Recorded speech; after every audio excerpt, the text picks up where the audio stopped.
बड़ दुख पाइया स्वतंत्र जीवन बड़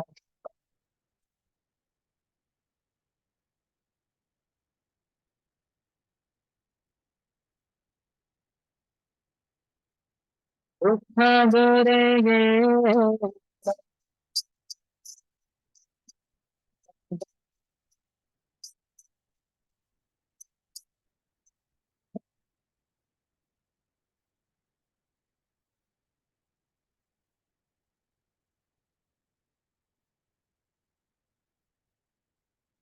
गुरुपाद गिरा तपस्या कर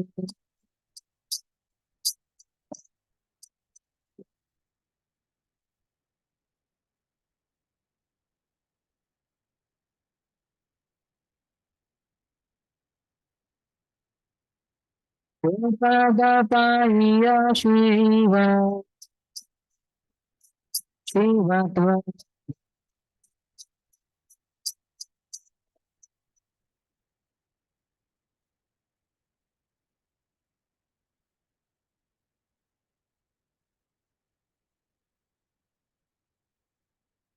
गुरुपाद लाहिया ब्रह्म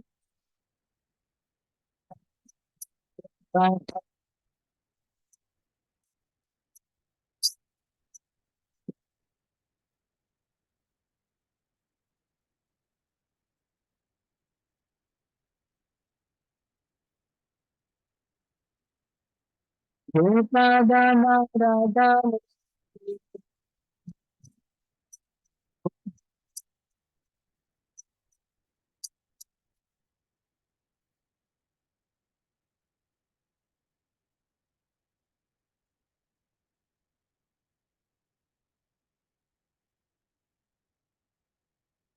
कोई से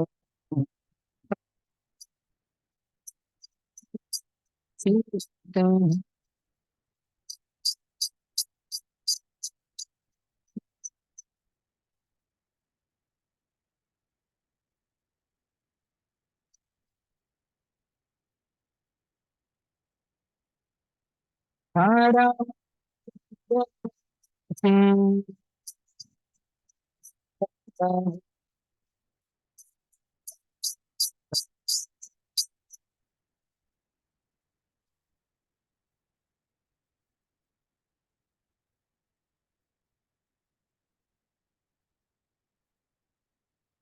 संसार विपदा है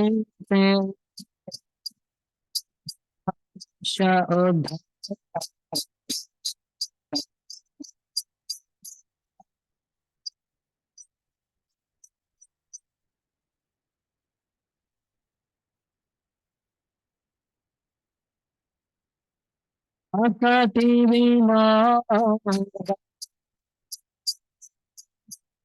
करी बेटा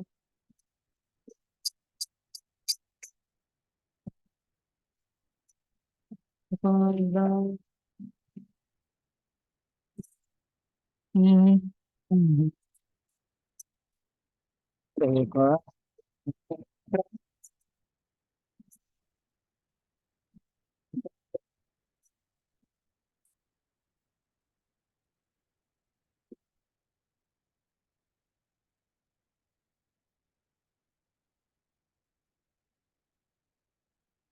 आशा का भयाम सर्वा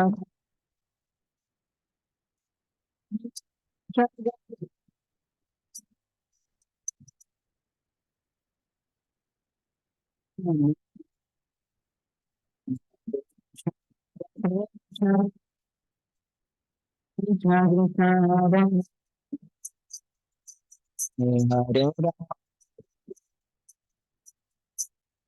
Ram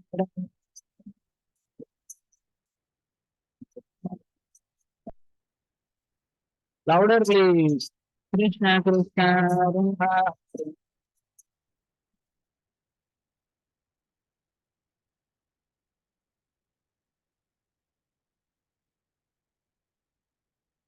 Hare Krishna Hare Krishna Krishna Krishna Hare Ram.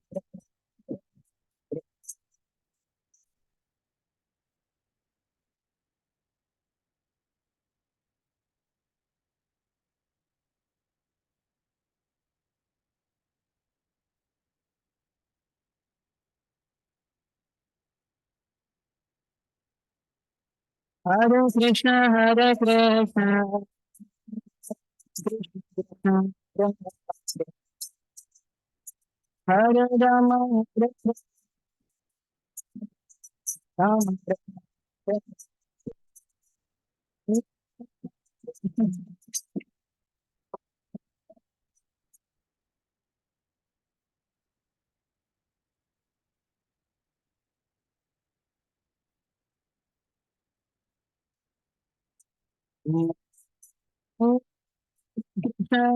Krishna Krishna Hare Rama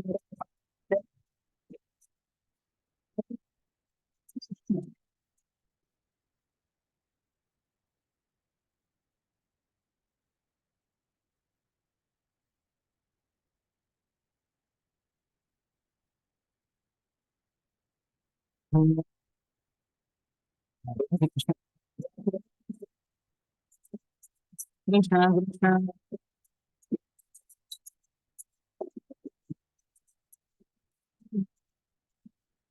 Rama Rama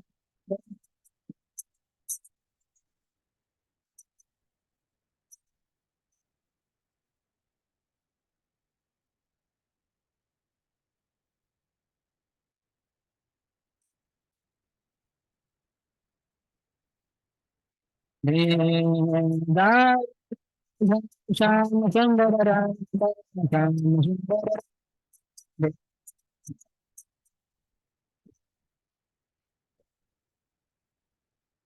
Jaya Radhe Sham Radhe Sham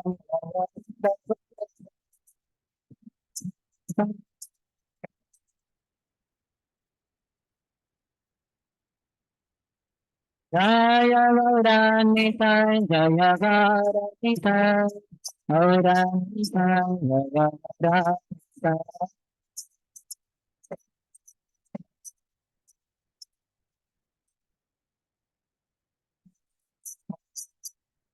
एवं विष्णुपाद परमहंस परिव्रजकाचार्य अष्टोत्तर शतश्री श्रीमती डिवाइन ग्रेस अभय चरणारविंद भक्ति वेदांत स्वामी श्रील प्रभुपाद की ISKCON founder Acharya BBT founder Acharya saviour of the whole world Srila Prabhupada की जय ओम विष्णुपाद परमहंस परिव्रजकाचार्य अष्टोत्तर शतश्री श्रीमद भक्ति सिद्धांत सरस्वती गोस्वामी ठाकुर श्रील प्रभुपाद की अनंत कोटि वैष्णव वृंद की ब्रह्मचार्य श्री हरिदास ठाकुर की प्रेम से कहो श्री कृष्ण चैतन्य प्रभु नित्यानंद श्री अद्वैत गदाधर श्रीवास आदि गौर भक्त वृंद की श्री श्री राधा कृष्ण गोप गोपिका श्याम कुंड राधा कुंड गिरिराज गोवर्धन की प्रभु भूमि श्री वृंदावन धाम की मथुरा पुरी धाम की पुरुषोत्तम क्षेत्र से जगन्नाथपुरी धाम की श्री नवद्वीप मायापुर धाम की गंगा मैया की यमुना मैया की भक्ति देवी की श्रीमती तुलसी महारानी की समवेत गौर भक्त वृंद की श्री श्री राधा वृंदावन चंद्र की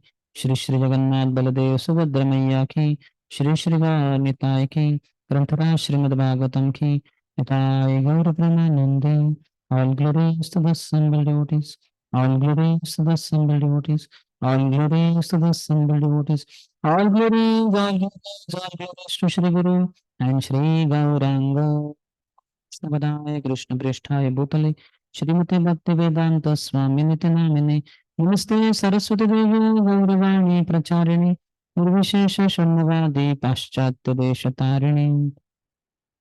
The meaning of the song is I know now your divine feet are a refuge, free from all sorrow and fear, eternally full of sweet nectar. At the soles of those lotus feet, I surrender myself and all I possess. O Lord, there is no other protection but you in this world of birth and death. At last I know myself to be your eternal servant, whose maintenance you have assured. Life before, without you, held nothing but sorrow. Now I live free from all misery. Lakshmi, desiring such a place at your lotus feet, executed austerities. Only after securing a place by your lotus feet did Lord Shiva attain his Shivatva, or quality of auspiciousness. Upon obtaining those feet, Lord Brahma became successful in life, and the great sage Narada Muni held those 2 feet to his heart. Your lotus feet drive away all fear. Having held them to my head, I dance in great ecstasy, singing their glories. Your lotus feet will deliver Bhakti Vinod from the perils of worldly journey. Srila Bhaktivinoda Thakur ki jai. ज्ञानतिमिरन्धस्य ज्ञानाञ्जनशलाकया चक्षुरुन्मिलितं येन तस्मै श्रीगुरवे नमः श्रीचैतन्यमनोभीष्टं स्थापितं येन भूतले स्वयं रूपं कदा मह्यं ददाति स्वपदान्तिकं वन्देऽहं श्रीगुरोः श्रीयुतपदकमलं श्रीगुरून् वैष्णवांश्च श्रीरूपं साग्रजाता सहगण रघुनाथान्वितं तं सजीवं साद्वैतं सावधूतं परिजनसहितं कृष्णचैतन्यदेवं श्रीराधा कृष्णपादा सहगण भक्ता श्रीविशाखान्वितांश्च वाञ्छाकल्पतरुभ्यश्च कृपासिन्धुभ्य एव च पतितानां पावनेभ्यो वैष्णवेभ्यो नमो नमः जय श्री कृष्ण चैतन्य प्रभु नित्यानंद, श्री अद्वैत गदाधर श्रीवास आदि गौर भक्त वृंद हरे कृष्ण हरे कृष्ण कृष्ण कृष्ण हरे हरे हरे राम हरे Ram Ram Ram Hare Hare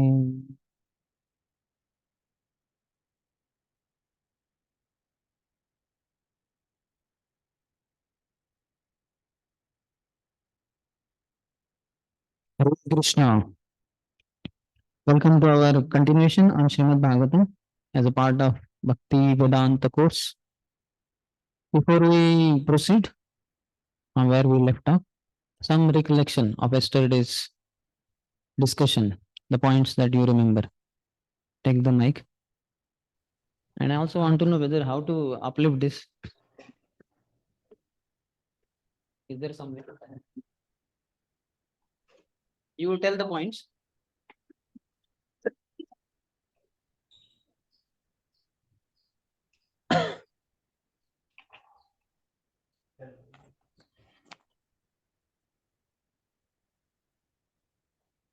This Hare Krishna, Prabhu, can I start? Trivikra section, Kubja and cloth weaver and Sudama florist. In Kubja section, you made the point yesterday that anyone who comes in contact with Krishna becomes so beautiful. So like as soon as he got a touch of Krishna, she immediately became refined. So like that. Yes.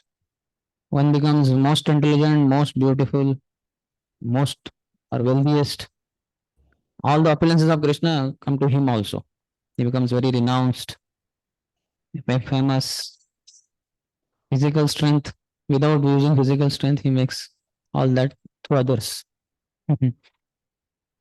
Yes. Any other? When Akrura was wanting to wash the lotus feet of Krishna at his home, he was glorifying that sanctification of that water.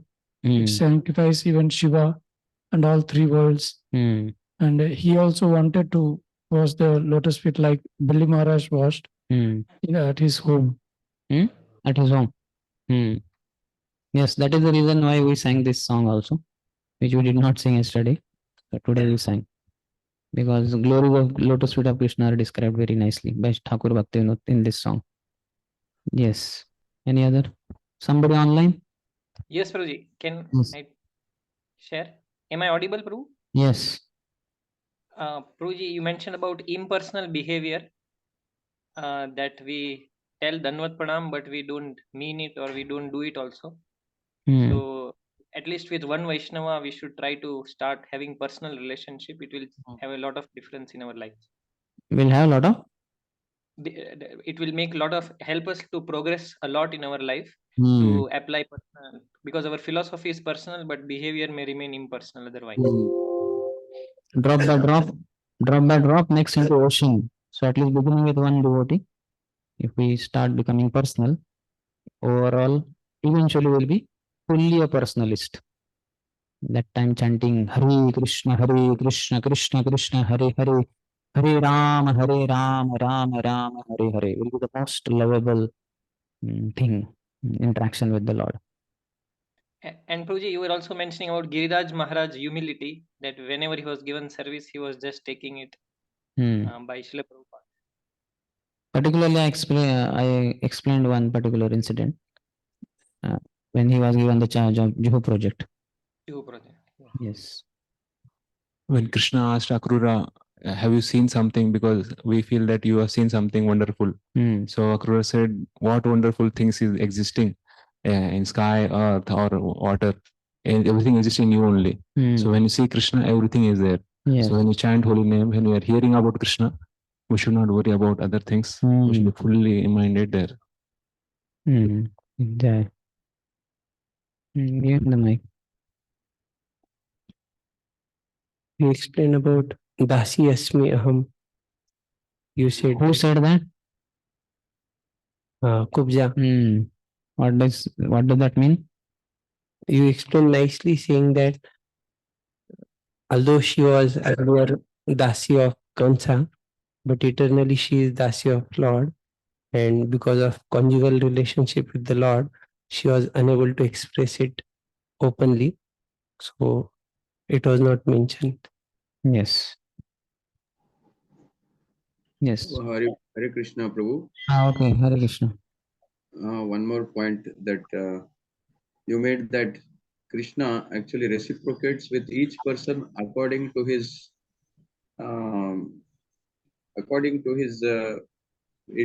inner situation.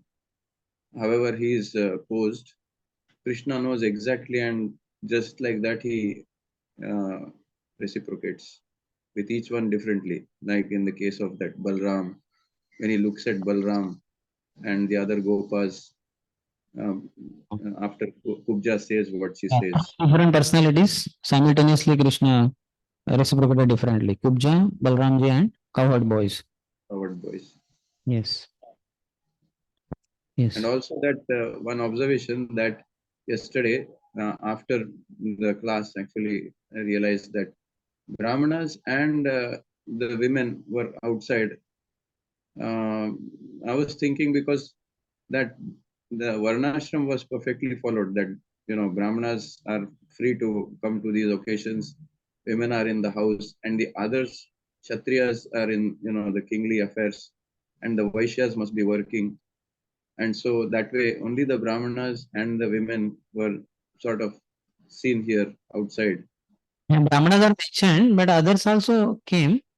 Came, is it? Okay. Questions were not allowed. They were not mentioned there. But No, not that the Vaishyas are not allowed.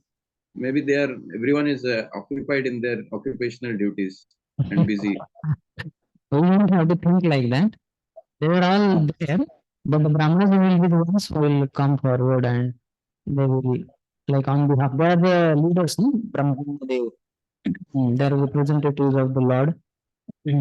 So they will generally will be explained and reciprocating, etc.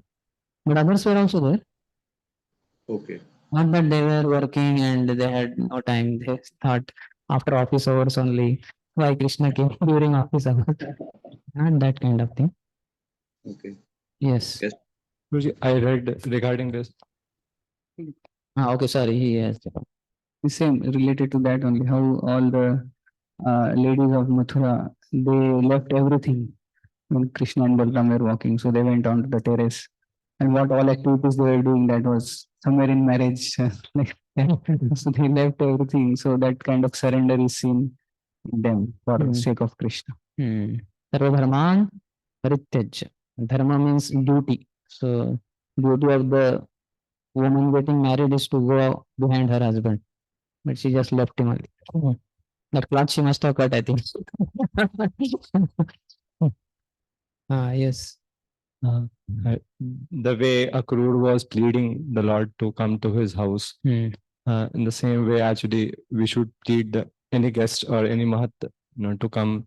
So Lord, I just read one place here. The Lord says that you want my Charanamrit, you wash over my feet over here and take it to your home and sprinkle it. Then he says, no, I Akrura?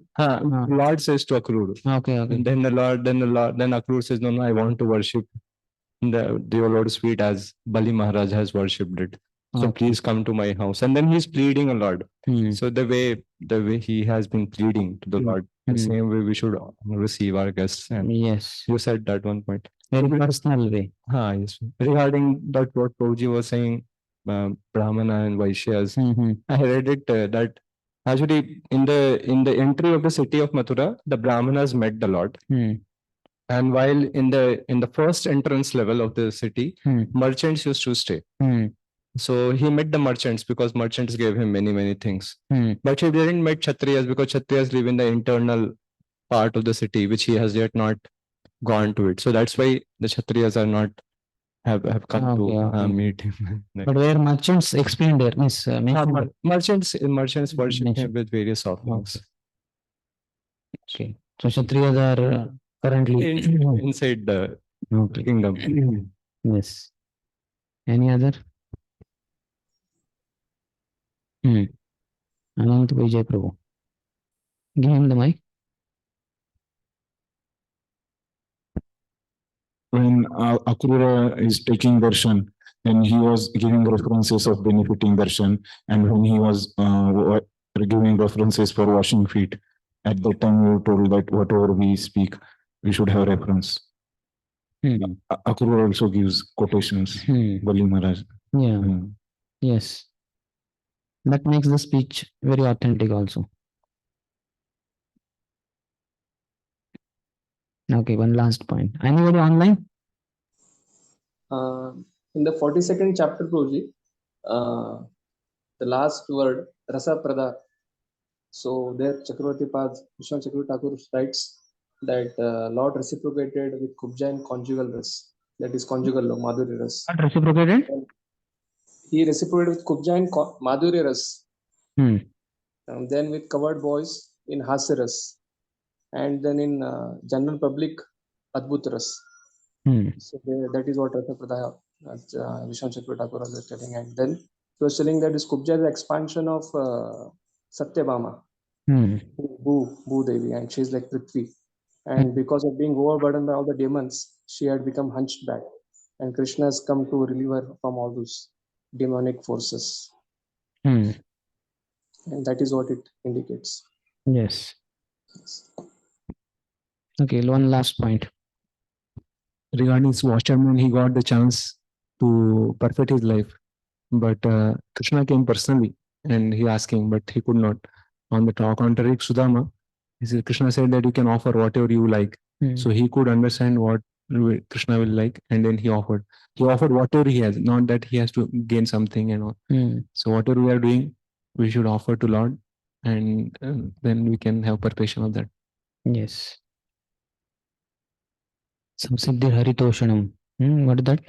Atat Pandhir Dujasreshta Varanakshama Vibhagashaha Samushtitasya Dharmasya Samsiddhir Haritoshanam. Correct, isn't it? Or we are nicely joining two verses. Hopefully these 4 lines belong to this verse only. So whatever Varana and Ashram is situated, one should, whatever is available, with that he should serve the Lord. Only desire is required. That fellow washerman had everything. What he had, that only had to be offered, but he didn't have desire to serve the Lord. He was envious of the Lord. Otherwise, Varnashram means whatever he had, with that only. So much so for Dhruva Maharaj, Narad Muni said, and Prabhupada says, I think there, that when he said you offer Tulsi, Tulsi is not there, one can offer some other leaves also. So no problem. So much freedom is there. Basically, Lord is hungry for love. He's not hungry for tulsi or some leaves or whatever. So that love is expressed through some commodity. Whatever one has, one can just offer it.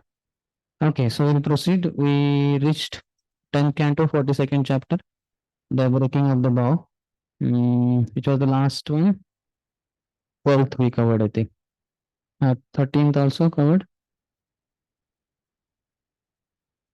Okay, leaving her with these sweet words, that is Madhya Vanya, Lord Krishna walked further down the road.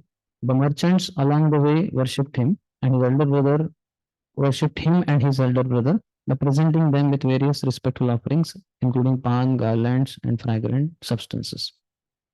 14. Taddarshana smarakshobhad atmanandavidam striyah visrastravasah kavara valaya murtayah. The sight of Krishna aroused Cupid in the hearts of the city women. Thus agitated, they forgot themselves. Their clothes, braids, and bangles became disheveled, and they stood as still as figures in a painting. So, Vishwanath Thakur has given commentary.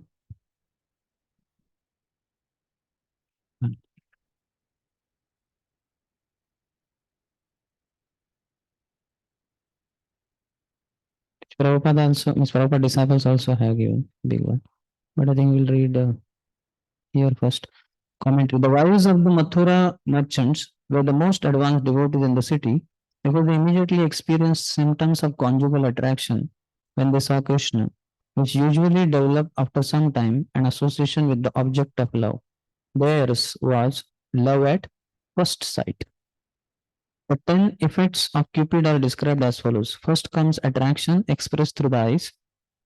Chakshuragaha prathamam. Then intense attachment in the mind and heart.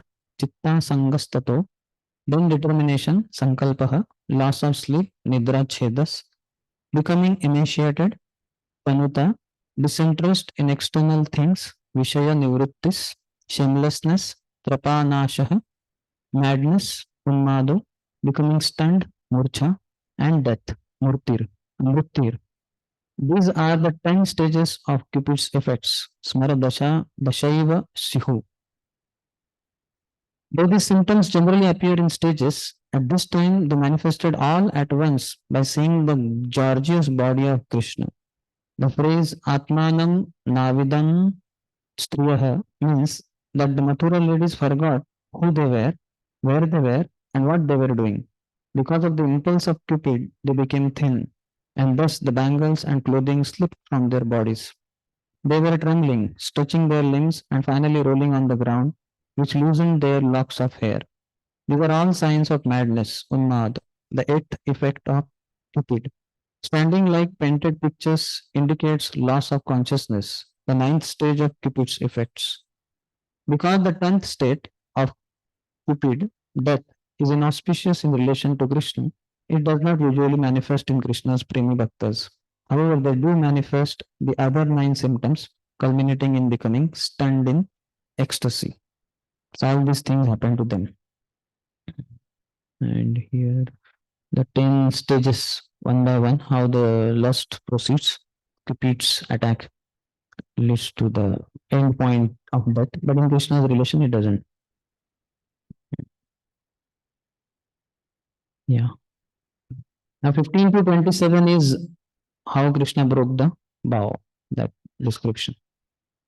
That sacrificial vow. 15th. ततः पौरां पृच्छमानो धनुषः स्थानमच्युतः तस्मिन् प्रविष्टो ददृशे धनुरैन्द्रियम् इवाद्भुतम्. Lord Krishna then asked the local people where the arena was in which the bow sacrifice would take place. When he went there, he saw the amazing bow which resembled Lord Indra's. That most opulent bow was guarded by a large company of men who were respectfully worshipping it. Krishna pushed his way forward and despite the guards' attempts to stop him, picked it up. Vishwanath Thakur says he picked it up with great force. Otherwise, also explained, Krishna pushed his way forward, but otherwise he picked up the bow with a great force. Prasahya. Intolerable. Easily lifting the bow with his left hand, Lord Urukrama strung it in a fraction of a second as the king's guards looked on. He then powerfully pulled the string and snapped the bow in half, just as an excited elephant might break a stack of sugar cane. So easy it was for him. In front of the commentary, in front of the onlookers, Krishna playfully broke the bow, as if calling out to them, "O people, your king was worshipping this famous bow, but just by the touch of my hand, it has broken, as if eaten away by termites." It's like, I'm not at fault. The sound of the boughs breaking filled earth and sky in all directions. Upon hearing it, Kamsa was struck with terror.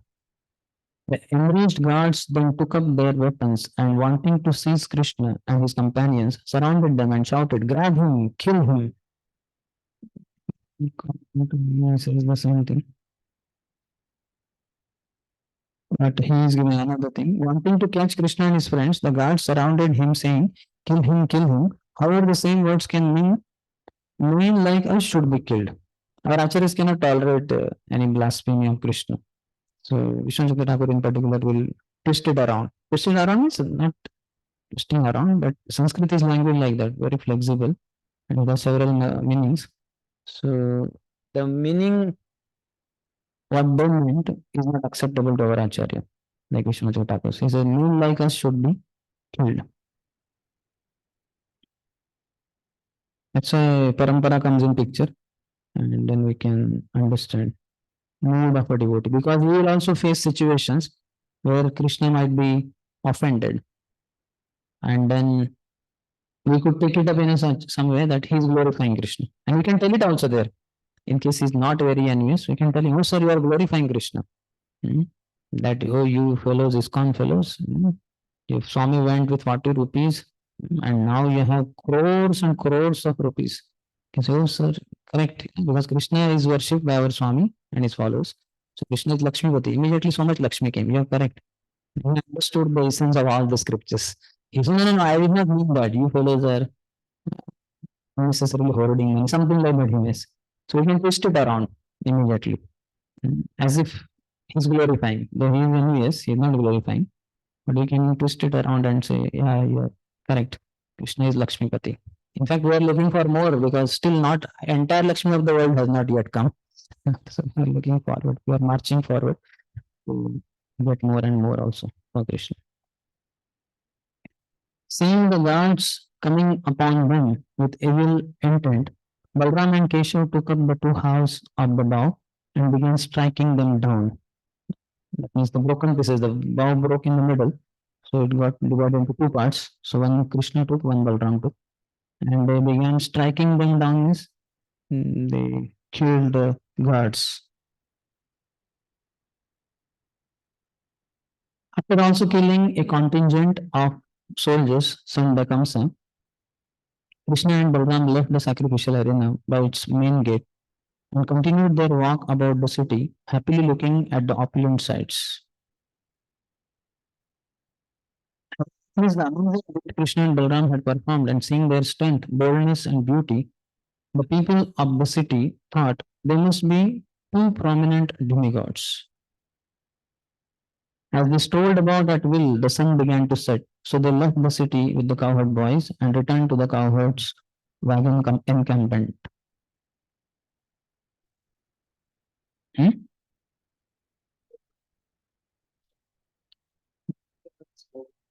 That I don't know. Anybody knows? It was whose bow originally? It was compared to Indra's bow, but who used it? Shiva's? Sure, no? I don't know. Not given in the commentaries. Huh? It's not given in this commentary. Yeah, it's not given here. That's why they are asking. So we have to, in case we have read somewhere else, we could tell. But I don't remember. I might have read, but I don't remember now. Okay, here he's saying Shakatam. Chakatam is the place known as, I don't know how, what is the Sri Akava Mochan on the outskirts of Mathura where Nandi Maharaj was staying. Anybody knows this place? Because these places are there in Mathura. So this also may be there. Just like after giving birth to Krishna, Devaki Mata took bath. So that place is there. Kund is there. That Kund. I don't forgot the name. Potra, Potra, na? Potra Kund. Like that. And like that, several places are there. So this place also may be there. No, Chaktasur was killed in Vrindavan. This is Shakat. They came in the wagons. No? No, not Chatigara. This is in Mathura. This is in Mathura only. They have reached outskirts of Mathura. Chatigara and all that Vrindavan sir. That's why I'm asking whether somebody knows. This is not the places which we know generally. Chatigara, Chaktasur, where he was killed. Chaktasur was killed in Mahavan. So those places are there in Mahavan, where Putana was killed, where she fell down. That that is all there. But this is in Mathura part. Many other places are there in Mathura. But because of congestion of the city, sometimes we don't visit these places. Next, 24th. At the time of Mukunda's, Krishna's departure from Vrindavan, the gopis had foretold that the residents of Mathura would enjoy many benedictions, and now the gopis' predictions were coming true. For those residents were gazing upon the beauty of Krishna, the jewel among men. Indeed, the goddess of fortune desired the shelter of that beauty so much that she abandoned many other men, although they worshipped her. Shagadagar has given long comment. When Krishna left Vraja for Mathura, the gopis predicted, "It will be an auspicious morning for the women of Mathura, but a morning filled with sorrow for us. The blessings of their priests have borne fruit, and the blessings of ours have failed. When Krishna enters the city, they will test with their glances the sweetness of his moon-like face and his sweet smiles." Shukdev Goswami, being of the same emotional state as the gopis, was overcome with sorrow due to remembrance of their separation from Krishna. So he reminded Parikshit of the gopis' previous condition by describing it again in this verse. When Krishna was leaving for Mathura, the gopis gave the following blessing. Today the women of Mathura will enjoy the highest happiness that we should enjoy. Now that has come true as the women of Mathura gaze at Krishna's gorgeous body. How could this not come true? The word Shri refers to all the beauty in the three worlds and to the presiding deity of all beauty. Desiring the shelter of the beauty of those limbs in order to make herself more beautiful. Since Krishna's limbs are the ornament of all ornaments, Bhushana Bhushanangam, the goddess of all beauty of the three worlds gave up all other men, although they worshipped her. The incredible beauty of Krishna's body is characterized by the word Ayanam, which means the shelter of all beauty, both mundane and transcendent. So whatever a pure devotee says will never become untruth, will be truth. The gopis, what they said, predicted, is coming true now. All are fortunate to get to gaze upon Krishna's beauty. Similarly, our Vishwanath Chakravarti Thakur also says a thing after Guru Ashtakam, 8 stanzas. 9th stanza says that anybody who recites loudly this Guru Ashtakam early in the morning hours, so he will go back home, back to Golok Vrindavan, like that. And it seems Prabhupada said that anybody who sings Guru Ashtakam for 12 consecutive years, whatever he says will come true. I can see Prabhupada only when he was in Bharti Vidya Bhavan. After the program over, he was getting down with Shyam Sundar Prabhu, looking in that part of Mumbai. He said, "Oh, this is a very nice part of South Bombay. We should have our temple here." And according to Shyam Sundar Prabhu, exactly the direction in which Prabhupada looked, that's where we have Shri Shri Radha Gopinath.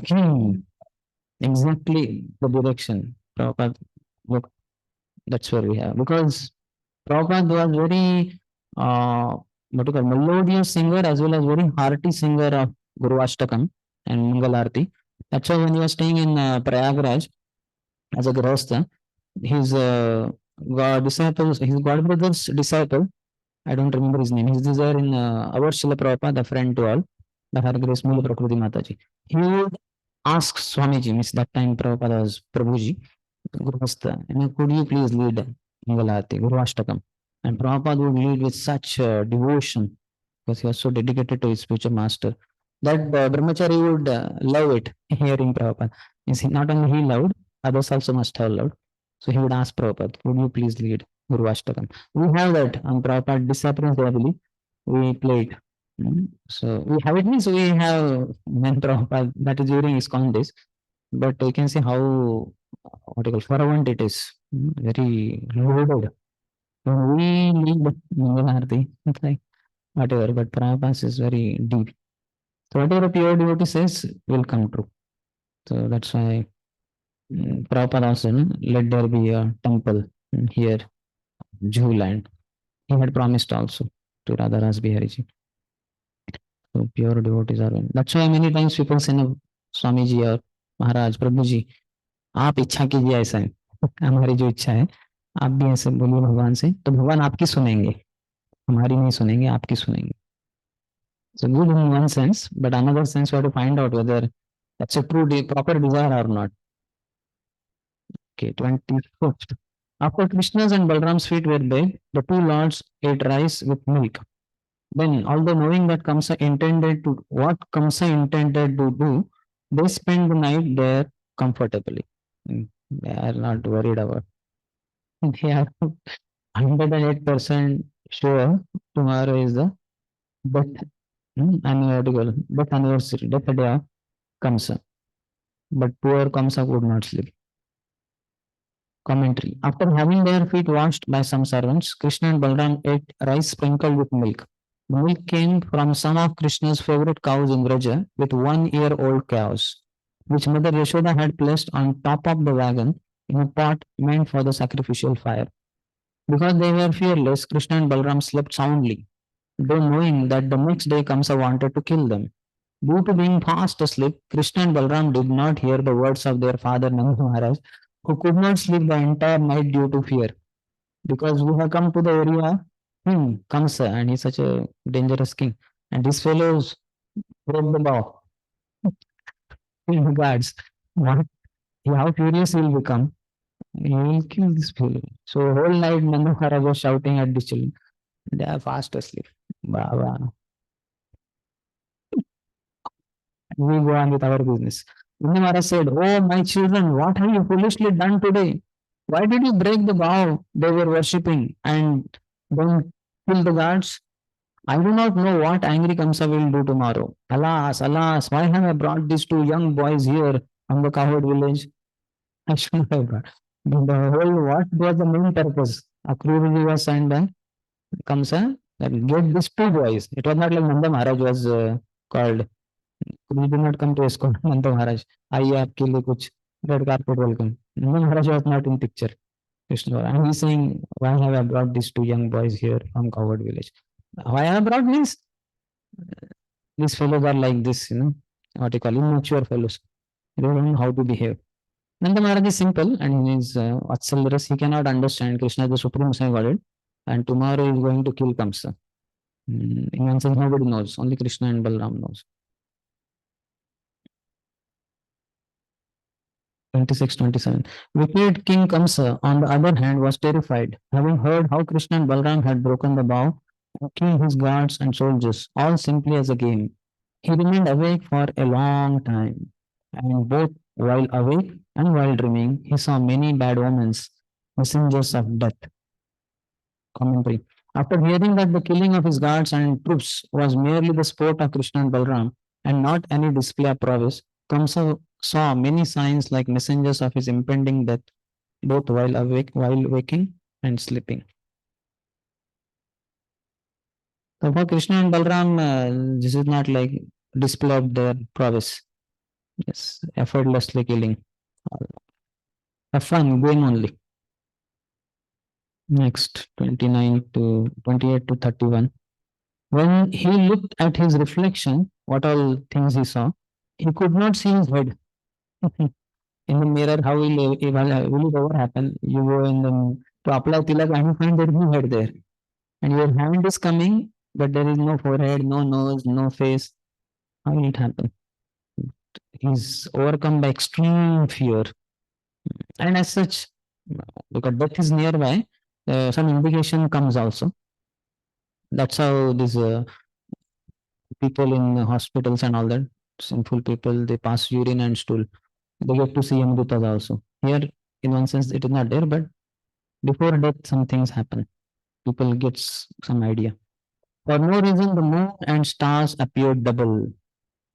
He saw a hole in his shadow. A whole hand like this. So that is okay, that thing.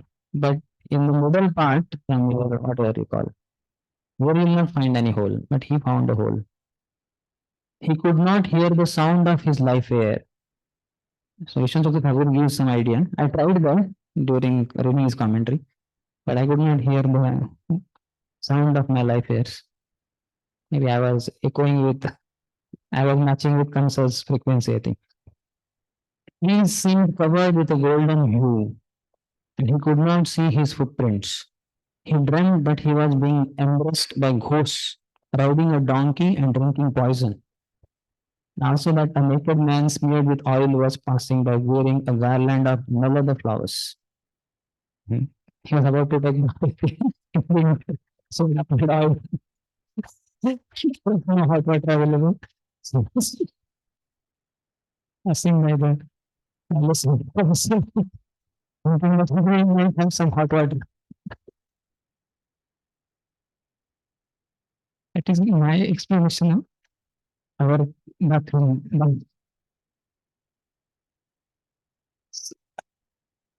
Seeing these and other such movements, both while dreaming and while awake, Kamsa was terrified by the prospect of death, and out of anxiety, he could not sleep.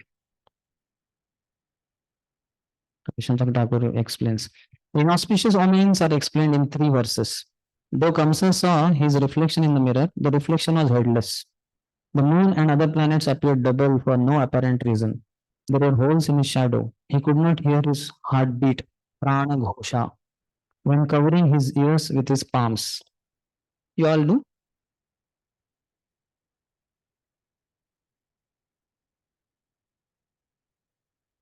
Could you hear your life airs? You should be because the heart is very pure. Life airs also must be very pure. And I've been beating out loudly. But I tried, 2-3 times I tried, but I could not hear only. Then I thought maybe I'm follower of Kamsa only. Huh? But we are still in the body only. Nor see his footprints in the dust or mud. Trees appeared golden in color. These omens were perceived in Kamsa's waking state. So these are waking state and now sleeping. Kamsa saw these omens in his dreams. Ghosts embracing him, riding a donkey, drinking poison, and a naked man covered in oil passing by, wearing a garland of java flowers. There it is Nala Java. In this way, Kamsa saw many astonishing things both in waking and sleeping states. 32nd. When the night had finally passed and the sun rose up again from the water, Kamsa set about arranging for the grand wrestling festival. Commentary. When the night broke and the sun rose from the water, refers to a Vedic verse, Ya Udagan Mahato Arnavad Vibhrajapanah Salilasya Madhyat Sama Rishabho Lohitaksha Suryo Vipaschin Manasa Punatu. May the red-eyed, most excellent, omniscient sun rising up from the great ocean purify the universe. So sun is to be worshipped in that sense. Sun god, health god. People, you can see in India now also, when they see sun for the first time in the day, immediately they fold their palms. Surya Namaskar. That yogic style is also there, but otherwise. No more question. He is already asking question. 1 minute. In the night only, why Kamsa didn't send soldiers to kill Krishna Balaram? They will follow the Kshatriya code of conduct generally, unless you go crazy. Like in Mahabharata war also, from sunrise to sunset only, and then they would be friendly, Kshatriya codes of conduct. But afterwards, they became wild, and then last few days also, then it was going what you call day and night war. Then with console blowing, they did not stop. But otherwise, they follow generally. Listen. He was trying to kill the child in womb and child husbands. That is not exactly arranged war or whatever battle. That is his whatever you call. And that way nobody knows no, who sent Putana, who sent Shaktasur. In fact, Shaktasur was not seen also by anyone. Only Krishna could see. So that is different. That way even Duryodhan had fed poison to Bhima without his knowledge, means telling that this is cake only for you, don't give others. That whatever you call, that is cheating and all that. That is not arranged thing. When it comes to arranged thing, then they have to follow. If they want to prove that they are proper Kshatriyas. That's why then the Kshatriyas, so many benefits are there. They will go to heaven, they will go to sun planet and many other things. Prabhu on online. Prabhu, I think I missed that point.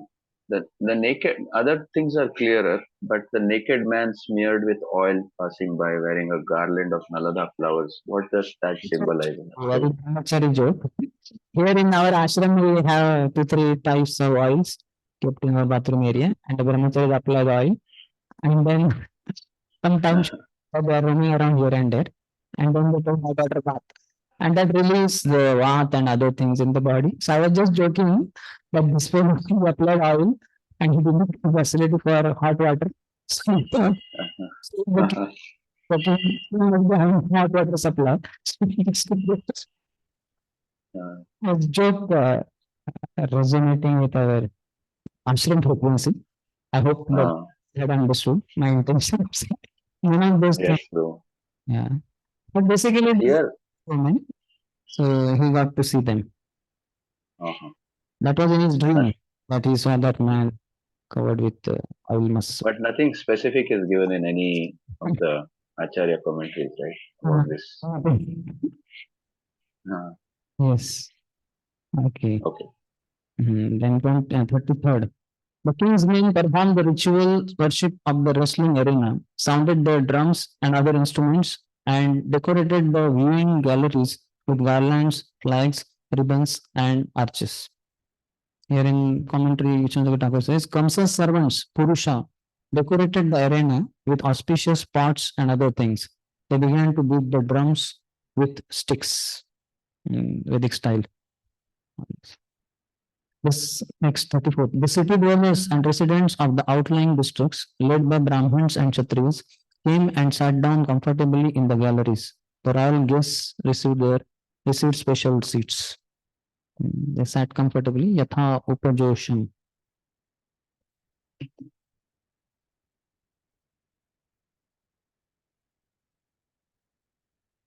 That is for worship. What they would do after worshipping, I don't know. But it was not for breaking. I heard from Bhakti Ashra Vaishnava Swami Maharaj that they what Kamsa used to do is keep the bombs every year and all the audience will be sitting and he would actually lift the bow and then with blindfold he would shoot some one person. Everyone in the audience. Yeah. Krishna. You heard? I heard from Maharaj this. So he's expert here. Yeah, I mean, that was kind of ritual every year he would arrange like that. So this time also the same thing happened, but the person to be shot was himself. The final word, Purnahuti. Yes. Next. It's a sign, one of the sign that your death is approaching. Achha.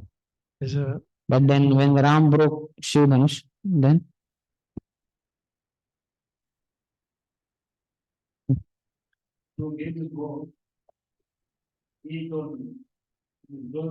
broken, the time your death will come. He told Kamsa. Actually, Purana has so many stories. We don't have reference for everything. Otherwise, so many details are there. But Purana has so many stories. We don't have reference for everything. Otherwise, so many details are there. We don't have reference for everything. Otherwise, so many details are there. We don't have reference for everything. Otherwise, so many details are there.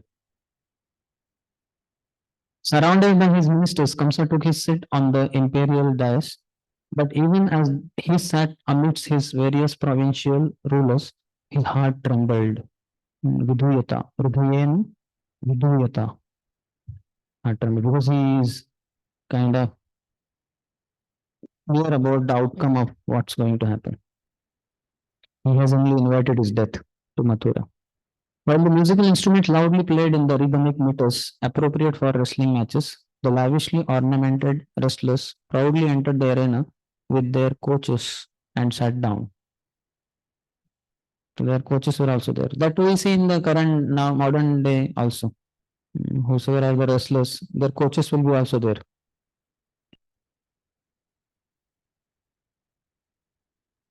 Enthused by the pleasing music, Chanur, Mushtik, Kuta, Shala, and Toshala sat down on the wrestling mat. Wrestling ring, Vishnu Thakur says. Upasthanam. 38. Nanda Maharaj and the other cowherds, summoned by the king of the Bhojas, presented him with their offerings and then took their seats in one of the galleries. We'll read this commentary. Vishnu Thakur. The word Samahutaha indicates that the king Kamsa respectfully called Nanda Maharaj and the leaders of Raja forward so that they could make their offerings to the central government. So this was the custom. All those who are subordinate kings, they have to pay their taxes.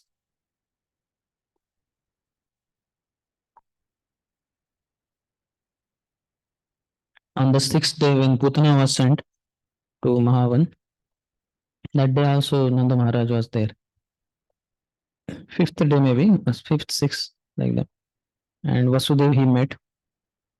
And then Vasudev cautioned him that now you have paid your taxes and all, better you go back quickly because I foresee some danger there. And Nanda Baba, when he came back and saw Putana dead, he was wondering, oh, how Vasudev could foresee like this. But Prabhupada says because Vasudeva was Kshatriya, so Kshatriyas know all these diplomatic behaviors of cruel people like Kamsa. Whether Nanda Baba being Vaishya is very simple hearted. He did not foresee like that. Kamsa assured Nanda as follows: My dear king of Raja, you are the most important of my village rulers. Yet even though you have come to Mathura from your cowherd village, you have not come to visit me. Is that because you are frightened? Don't think that your two sons are bad because they broke the vow. I invited them here because I heard they were extremely powerful and I have arranged this wrestling match as a test of their strength. Please come forward without hesitation. Don't be afraid. Nanda Maharaj noticed his two sons were not present. Now, this is very funny. Apparently, out of disrespect for King Kamsa's order, they had taken the morning off and gone elsewhere. Kamski aisi ki taisi. We don't care.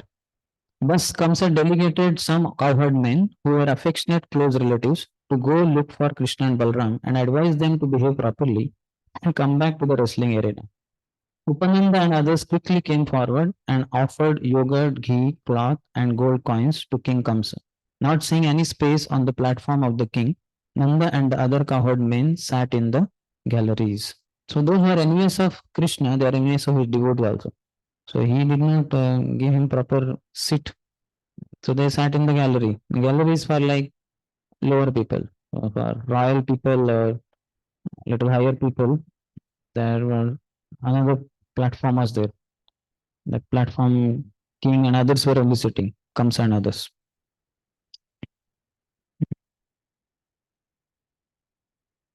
Prabhupada's disciples have given almost the same. Most of the times they have just given Vishnu Thakur's commentary only.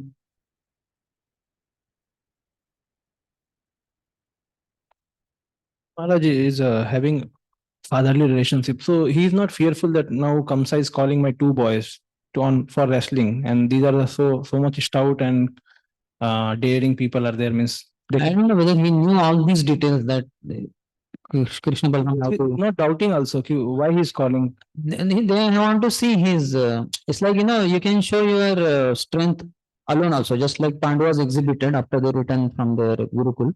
They had the talents exhibition, on their own. Not that they had to have a duel with somebody and killing and all that. None of those things. So I don't know. There other acharyas have commented, but it's like Kamsa wanted to see their valor. He had heard that they have killed many demons. So they will show on. I think they thought something else is going to happen. When some good wrestling match is going to we have come to see that. Who Nanda Maharaj. No, Krishna's valor, that is clear.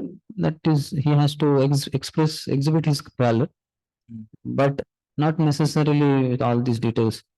He has to fight with powerful Chanur and Mushti, etc. So these things and many other things he had plotted anyway.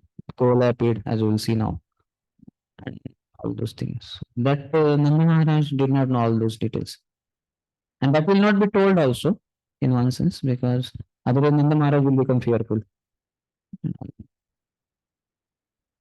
Some other details are also there.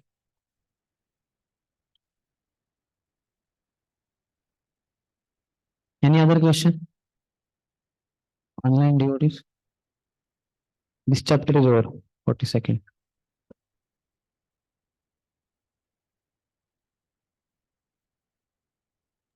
Here one observation, Prabhu, that says in the previous verse that the people of the village were led by Brahmanas and Kshatriyas. Again, there is that following of Varnashram, where Brahmanas and Kshatriyas are considered higher and Vaishya Shudras. In Gita, there is that shloka. So that is your observation, isn't it? Yeah, in one of the verse. Yeah, just an observation. Yeah. Brahmanas and Kshatriyas are always the leaders.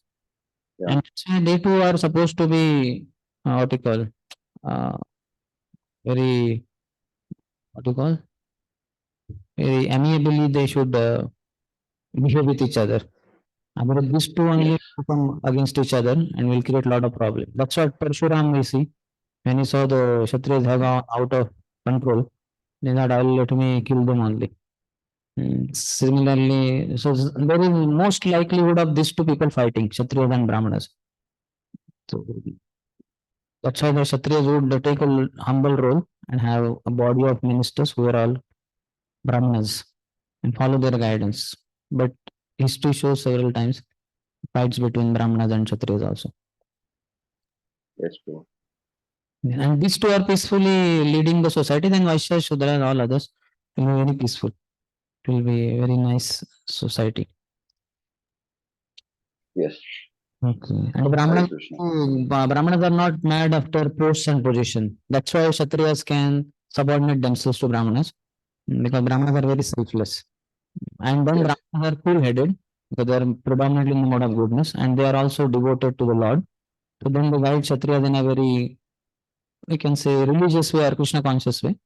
And then whole society is quite religious, at least, if possible, Krishna conscious also. Yes. Okay, now 40th chapter is Krishna kills the elephant. That is Kolayapid.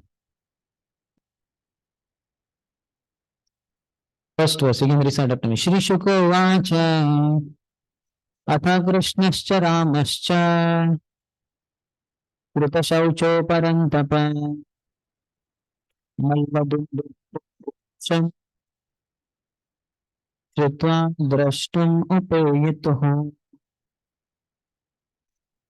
Shukdev Goswami said, O chastaver of enemies, Krishna and Balram, having executed all necessary purification, then heard the kettle drums resounding at the wrestling arena, and they went there to see what was happening. In the commentary, Vishnu Chakravarti Thakur says, this chapter describes Krishna's killing of the king of elephants. He is causing a downpour of sweetness and opulence when he entered the wrestling arena, and his discussion with the wrestler Chanura. Atha, that is next, signifies that early in the morning, Krishna and Balram, without telling their father and elders, went to the bank of the Yamuna with their friends. Before washing their faces and hands, they said, Oh friends, listen to the drums announcing the wrestling match. Let us now leave here and go to the arena. Then everyone quickly went to see the wrestling match. And here, Prabhupada disciples write, Srila Sridhar Swami explains the words Kruta Shaucho, having executed all necessary purification as follows. 2 days previously, Krishna and Balram had executed their purification, their relief from offense by performing heroic deeds. The Lord's reason, even after we have made our power known by breaking the vow and by performing other feats, our parents have still not secured freedom. Kamsa is again trying to kill them. Therefore, although he is our maternal uncle, it will not be wrong for us to kill him. They assured their offenselessness by this reasoning. So, like Kruto Shucho, the purificatory, purifying themselves. By taking bath, behind to Yamuna, Tapavidhi. But some deeper meaning Vishnu Thakur or sorry, Siddha Swami is giving.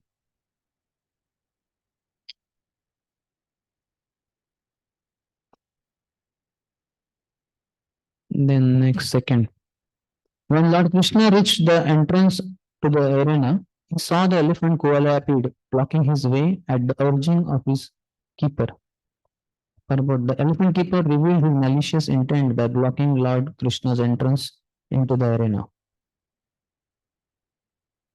So this Kualapid heard once that to catch him, 1 lakh elephants were sent to Vindhyachal Parvat, where he was residing.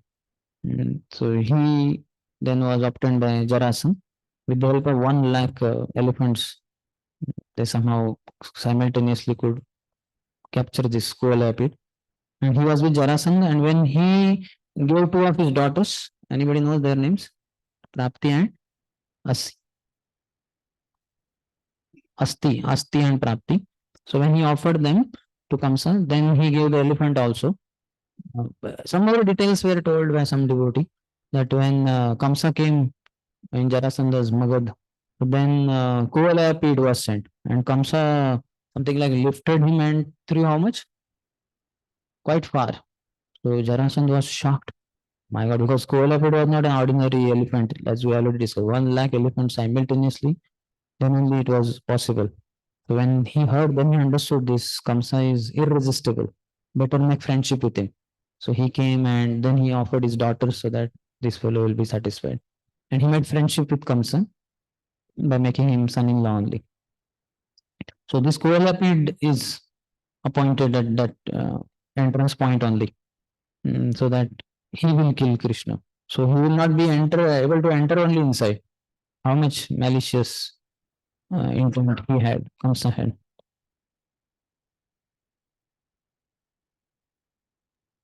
Oh, a question here. Yes. In the previous verse, I couldn't understand that Krishna and Balram having executed that purification. One is the bathing in Yamuna is fine, but then here it says that purification, the relief from offense by performing heroic deeds. What is the offense? Had killed that fellow, washerman, any other, and soldiers they had killed. But no, it says by performing heroic. Oh, the relief from offense by performing heroic deeds. 2 days previously, Krishna and Balram had executed their purification, their relief from offense by performing heroic deeds. The Lord's reason, even after we have made our power known by breaking the vow and by performing other feats, our parents have still not secured freedom. Kamsa is again trying to kill them. Therefore, although he is our maternal uncle, it will not be wrong for us to kill him. They assured their offenselessness by this reasoning. But their purification, why do they need purification and relief from offense by performing heroic deeds? Oh, so basically that means that they just took bath in Yamuna. That's it, right? What is going on in their mind, kind of? Lord is independent as such. There are no rules applicable for him. But he still follows when he comes to this mundane world. He follows the worldly laws. So purificatory processes have to be performed after deaths, etc. Pandavas performed, Vibhishan performed. So many they have to do. Okay. So commentary says Krishna took off his shirt, tightened his belt. That is a third one. So we just discussed second one. Third one, securely binding up his clothes and tying back his curly locks, Lord Krishna addressed the elephant keeper with words as grave as the rumbling of a cloud. Here interpreted they say Lord Krishna was obviously preparing for a fight. According to Sri Vishwanath Chandra Thakur, the Lord put aside his jacket, tightened his belt, and tied back his hair. Here in commentary says Krishna took off his shirt. What kind of shirt? Yesterday he had killed, no? Yesterday is the previous day. He had killed the Kamsa's whatever Rangakar Rajak, and then he had been wearing those clothes which were made of appropriate size by the tailor, etc. So he took off that shirt, tightened his belt, and placed the garlands and other dangling objects over his shoulder. Because that is otherwise obstruction. He tucked his curly locks under his turban because his curly locks will come out. So he's putting them inside, put them inside. But fearing that they would become loose at the time of combat, Krishna tied back his hair with his upper cloth. So it seems that he removed the turban and all those hair he tied with that upper cloth or this cloth maybe, so that there would not be any disturbance during combat. Fourth, Lord Krishna said, "Oh driver, move aside at once and let us pass. If you don't, this very day I will send both you and your elephant to the abode of Yamraj." Commentary. Krishna said, "I will send you to the abode of Yama. Yama Sadhanam." The phrase Yama Sadhanam also indicates liberation because it is attained sadhyate, prapyate by Yama, control of the mind. Yogis control their mind and all that, and then they achieve liberation. So it has both the meaning. Because anybody who will be killed by Krishna will achieve liberation. So I will send you to Yama Sadhanam, or by Yam Sadhana kind of controlling the mind by that sadhana and achieve liberation. So you will reach that. Fifth, thus threatened, the elephant keeper became angry. He goaded his furious elephant, who appeared equal to time, death, and Yamraj, into attacking Lord Krishna. Commentary. He instigated the elephant to catch Krishna. He means the elephant keeper. The elephant is described as being like Yamaraj, who brings an end to one's life through the force of time, Kala Antaka. However, Krishna is the master of time, which is stronger than the elephant. Thus, the elephant and his trainer could do no harm to Krishna. By using this phrase, Kalantaka Yamopamam, comparable to time, death, and Yamraj, Shukdev was comforting fearful Parikshit. What is going on in Parikshit's mind? He is fearful. Okay. Devotees are aware of Krishna's strength, but still, out of rasa, they will be overcome.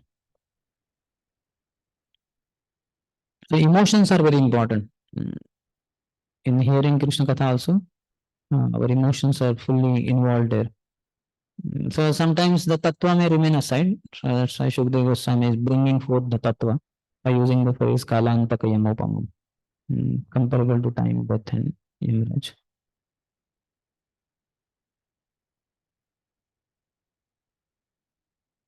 Krishna is controller of Yama also. The Lord of the Elephants charged Krishna and violently seized him with his trunk. But Krishna slipped away, struck him a blow, and disappeared from his view among his legs.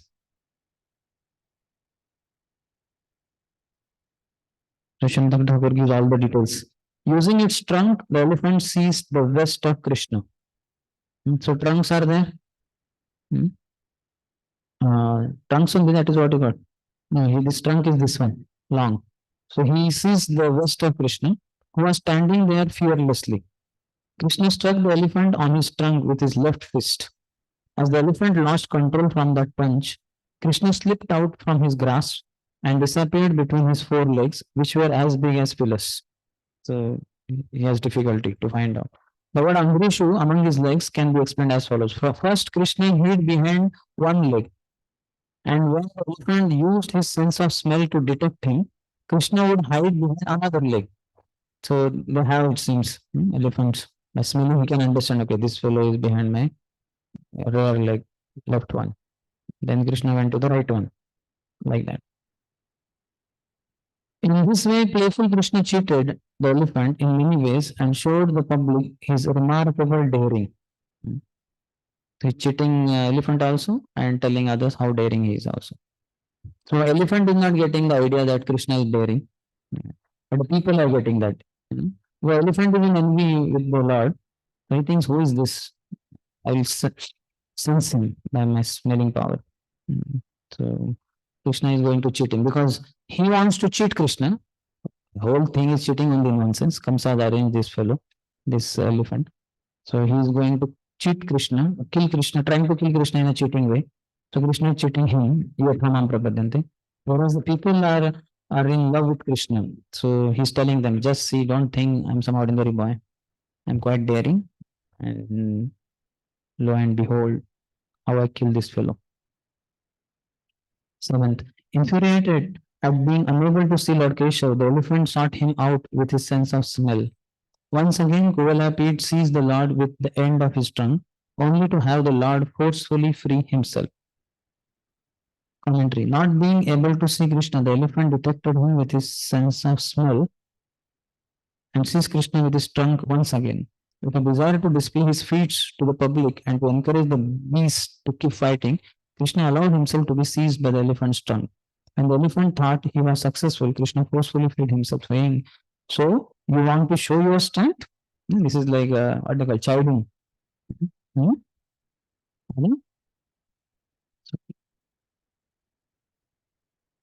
And Krishna wants to spend some time, he will play like this. Even Nursing Day we see.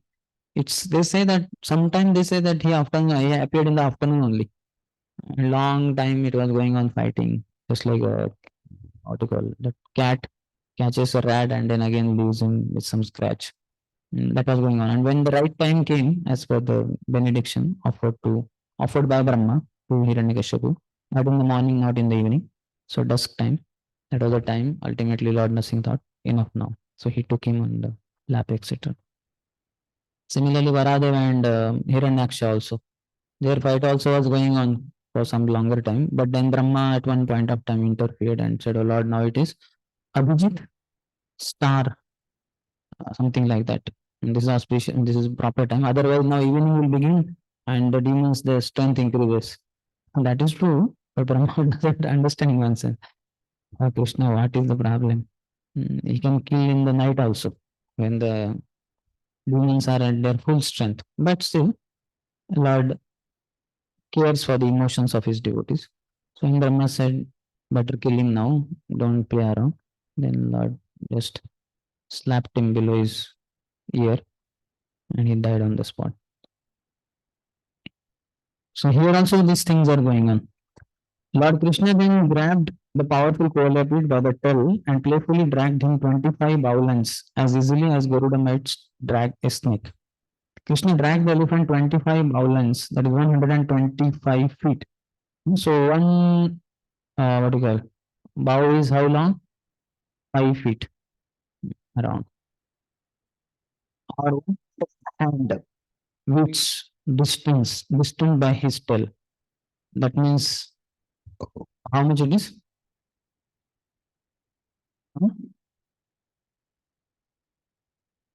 Mathematics.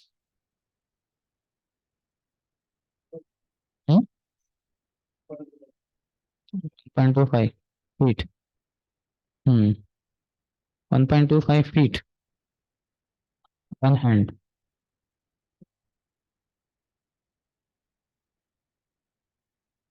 Okay, this much only. Hand width is only this much. Okay, 1.25 feet. Elephant could not stop this.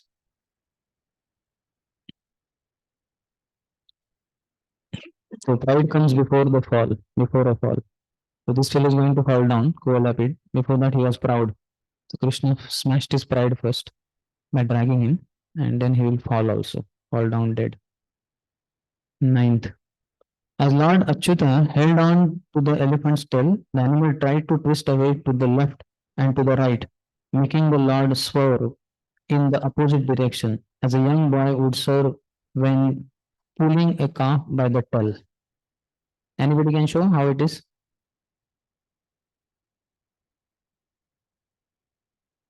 So you catch the tail and you do drag him this side like that, and then that side, because that fellow is very, what do you call, heavy, not so easy. But they try to control, swerve him in the opposite direction. So his head is going in this direction, then you pull him in this direction. When his head goes to the right side, you pull him to the left side. Commentary. In order to encourage the elephant to fight, Krishna slightly slackened the force of his pulling. When the elephant regained strength, he would turn to the left in order to catch Krishna, who was holding his tail. Krishna would then move to the right. So elephant is turning to left, and Krishna is move to the right. When the elephant would turn to the right, then Krishna would go to the left. Just as a strong boy is moved about while clutching the tail of a calf. We don't have experience. How many of you have held the tail of a calf? Shuddha Chitta Prabhu has done. He can explain better. Many others will be scared. But in villages, this is quite common because those calves are stronger, isn't it? As they grow, particularly. In the very childhood, it's simple. When they're born and they're 5-10 days old. But as they grow very fast, it is said that a young man can lift a huge bull. How to do that? From day one, as the infant, the calf is born, the boy, small boy, he lifts him on his shoulders and all that. And as every day he lifts it. So what happens? The calf is also growing, the boy also is growing instant. So by the time calf grows into bull, this boy also grows as a, whatever you call, bully, and then he can lift him also. So Prabhupada says in one place. So that means every day we have to exercise. Hare Krishna, Krishna Krishna, Hare Hare, Hare Ram, Ram Ram, Hare Hare. Like that. You have to practice a lot every day. One day missed, then it will be what they call inertia, momentum, like that. Inertia, the state of a thing which it continues to be in, something like that. If it is stationary, it remains stationary and offers resistance for movement. And if it is moving, then it keeps moving, and you want to stop it, it offers resistance to that movement, I mean that stopping action. So you should go on every day chanting. Any day we become slack, will be a problem. So much we should practice like that. That in the dream you should think that I'm chanting Hare Krishna, Krishna Krishna, Hare Hare, Hare Ram, Ram Ram, Hare. Night dream, by the way. While chanting, we are sleeping, and in that we are dreaming that I'm chanting. And all of us are trying to wake us up. Not that. But night time, we're thinking that I'm sitting in temple hall, I'm chanting Hare Krishna, Krishna Krishna, Hare Hare, Hare Ram, Ram Ram, Hare Hare. And why 16 rounds are not getting over? What's the problem? Then you understand, oh, it is 3:30 in the morning or 3 o'clock. I have no beats in my hands. What happened? So let me take back quickly, take my beats in my hand. So to practice a lot, then it will be perfectionly possible. They say, what they say, practice makes man perfect. Try, but don't cry. So to try a lot.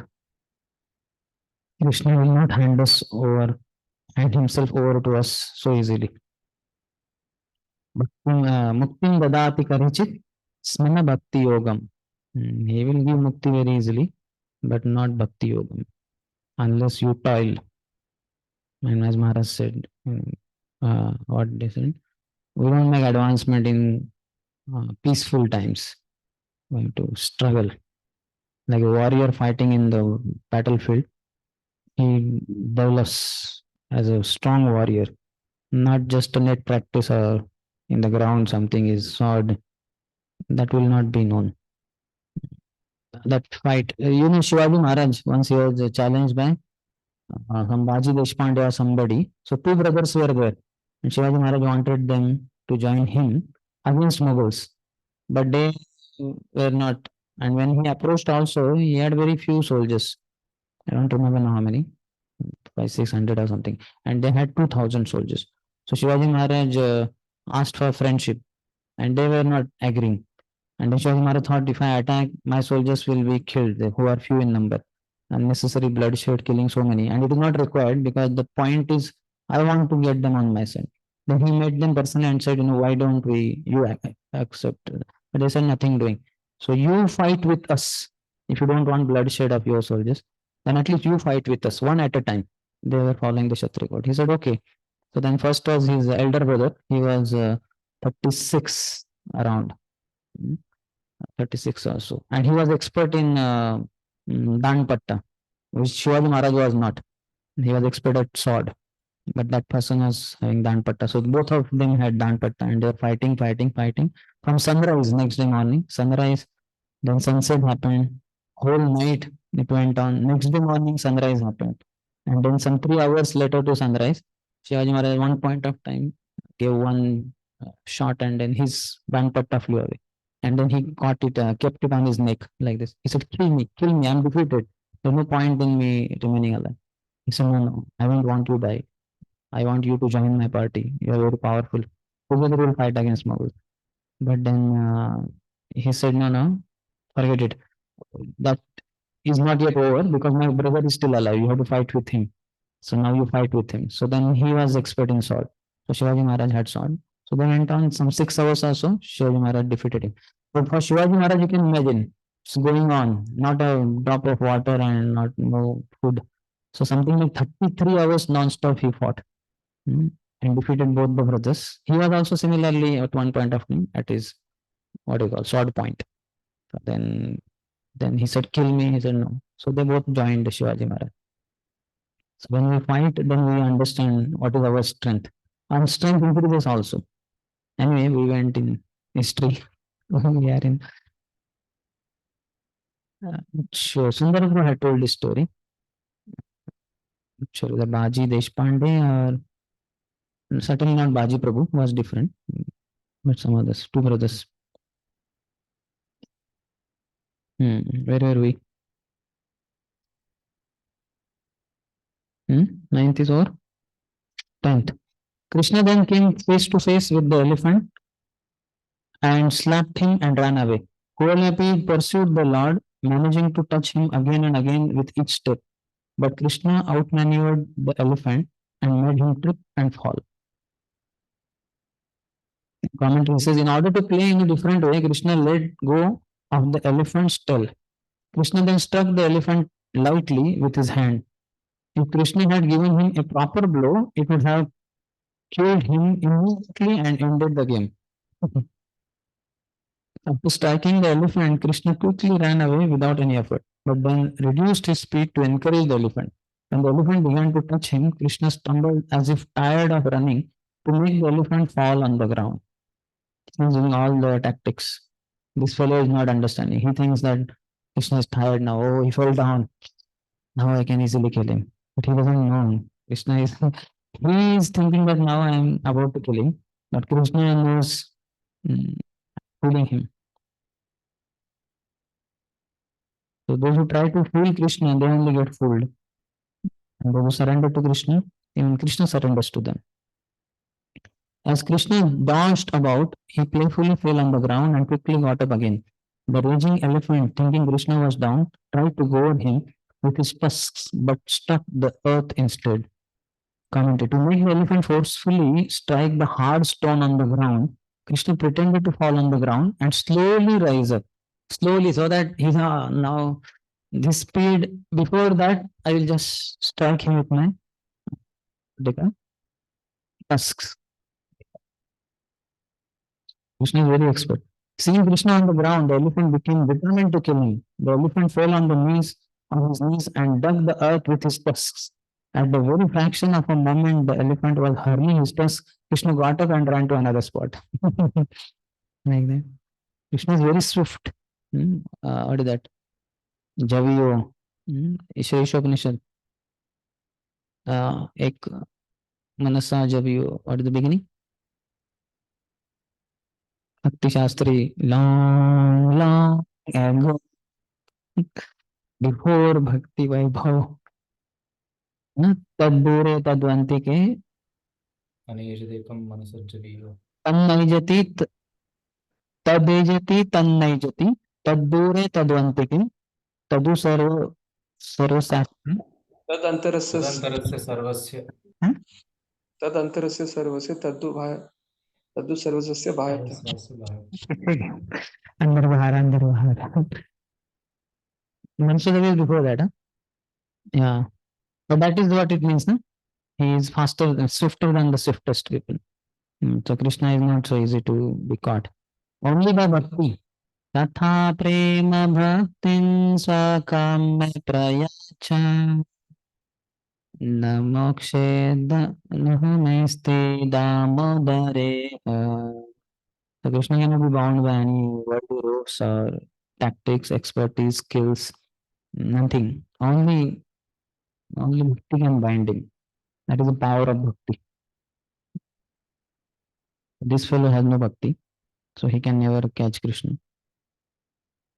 His prowess foiled, the lordly elephant Koalapid went into a frenzied rage out of frustration.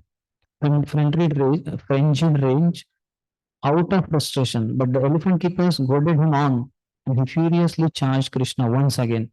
So he's kind of losing hope, but then these elephant keepers are goading him, forcing him with that goad, urging him to fight.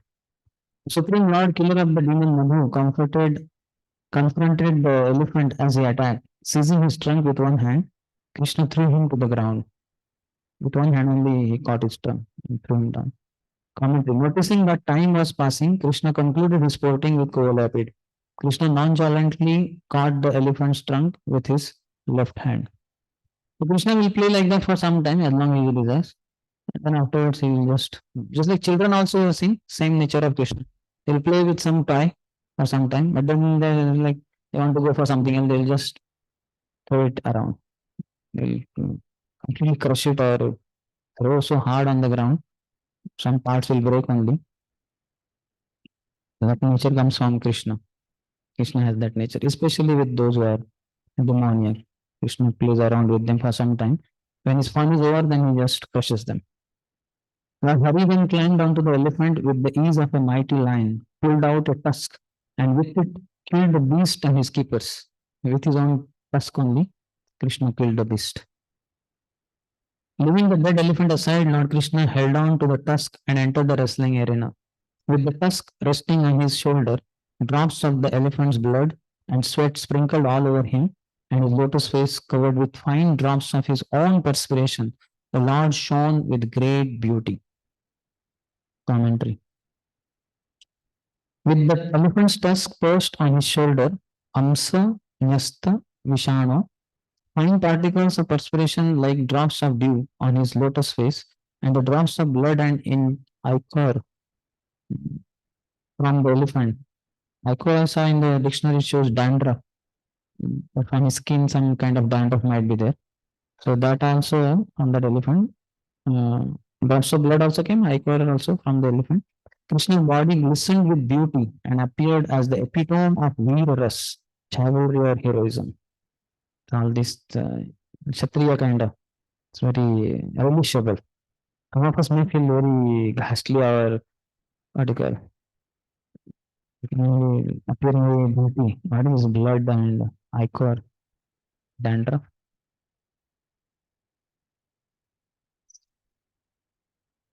We'll apply that shampoo and all that to get rid of dandruff.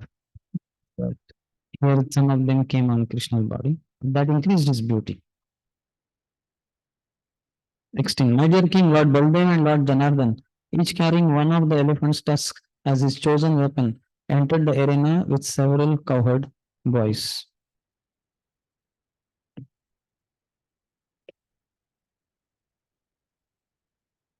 Next is that famous verse. I was thinking we'll take a break. Any question till now? Prabhu, one observation that he took so everywhere he's giving a chance. So first he played with the elephant, gave him a chance to, and the elephant the driver. He gave them a chance to understand his power. They Hmm. didn't, and then he killed. Then he takes the tusk with blood on him and entering the arena. At that time, he has already given his introduction of his power and giving others a chance to understand how powerful he is. At least now you submit. Yeah. They still did not. Hmm. So everywhere he's giving them a chance. Yes. Yes, the enemy is such that people cannot understand. Rather, they will think Yes. that, oh, because others were very inferior, they got killed by this fellow. Now people will know what my glory is. Even Koalapid could not kill him, but I am going to kill him. That is how the conviction of the demonic fellow is. He says no, that idam aste ईश्वरोऽहम् अहं भोगी सिद्धोऽहं बलवान सुखी आढ्यो अभिजानमस्मि कौन अस्ति मया सदृशः. I am the controller, I am most powerful, and I am surrounded by aristocratic relatives. He was my enemy, I have killed him. He is another one, I'll kill him also. So this is demonic mentality, and these are not demonic mentality people, these are demons only, more or less. Associating with Kamsa and others, these guards and Koalapid, they all have become more or less demons only. Or you can say demoniac. So they just can't understand this. लातों के भूत बातों से नहीं समझते. So for them, Krishna has to kick them only. That intelligence doesn't dawn in these people. That's why they have to go out of that body only. Hopefully, next body they will surrender to Krishna somehow. Yes, Prabhu. Hare Hare. Hare Krishna. Any other?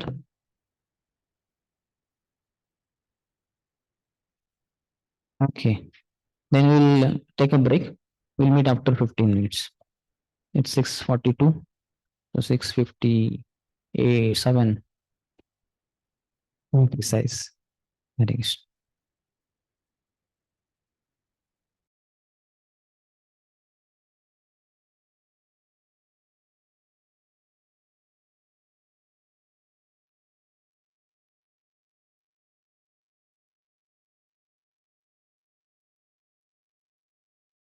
Krishna. जय श्री कृष्ण चैतन्य प्रभु नित्यानंद श्री अद्वैत गदाधर श्रीवासादि गौर भक्तवृंद. हरे कृष्ण कृष्ण कृष्ण हरे हरे, हरे Ram Ram Ram Hare Hare.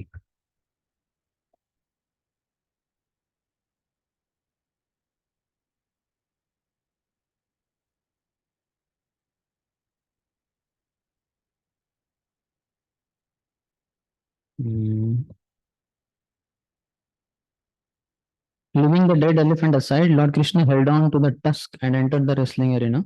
While the tusk resting on his shoulder, drops of the elephant's blood and sweat sprinkled all over his body, or all over him, and his lotus face covered with fine drops of his own perspiration. The Lord shone with great beauty. Was that we were at? Yeah, we discussed the next also. My dear king, Lord Baldev and Lord Janardhan, each carrying one of the elephant's tusks as his chosen weapon, entered the arena with several cowherd boys. So this 17 is a very famous verse. Devotee might have memorized also. You can repeat after me. Nalla nam shanirmruna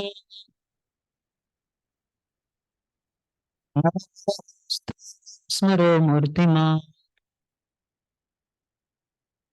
gopal svajano asatam Bhujam Shasta Swapitra Shishuhu Mrittir Bhojapater Viradasham Tatvam Param Yogi Vrishninam Paradevate Vidito Tangam Gatasagrajaha. Here 10 varieties of people, how they saw Krishna is described. The various groups of people in the arena regarded Krishna in different ways when he entered it with his elder brother. The wrestlers saw Krishna as a lightning bolt, the men of Mathura as the best of males, the women as Cupid in person, the cowherd men as their relative, the impious rulers as a chastiser, his parents as their child, the king of the Bhojas as death, the unintelligent as the Supreme Lord's universal form, the yogis as the absolute truth, and the Vrishnis as their supreme worshipable deity. Ram Thakur has given description of everyone, maybe in 10 paragraphs.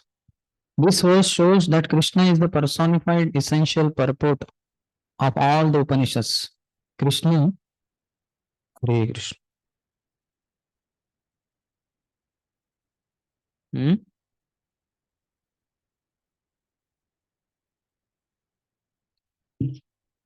Purport, yeah, commentary we are reading. Hare Krishna. This has some problem.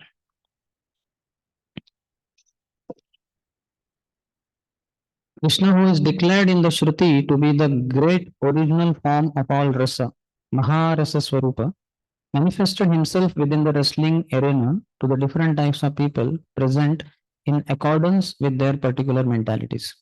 In front of the wrestlers like Chanura, who had bodies as big as mountains, Krishna was like a thunderbolt. Though Krishna has tender, cool, and gentle limbs, he appeared to the envious wrestlers to be extremely hard, like a mountain with harsh, pain-inflicting limbs. Though sugar candy is sweet, it tastes bitter to one with jaundice. The Krishna's form was seen by the wrestlers and other similarly inclined spectators.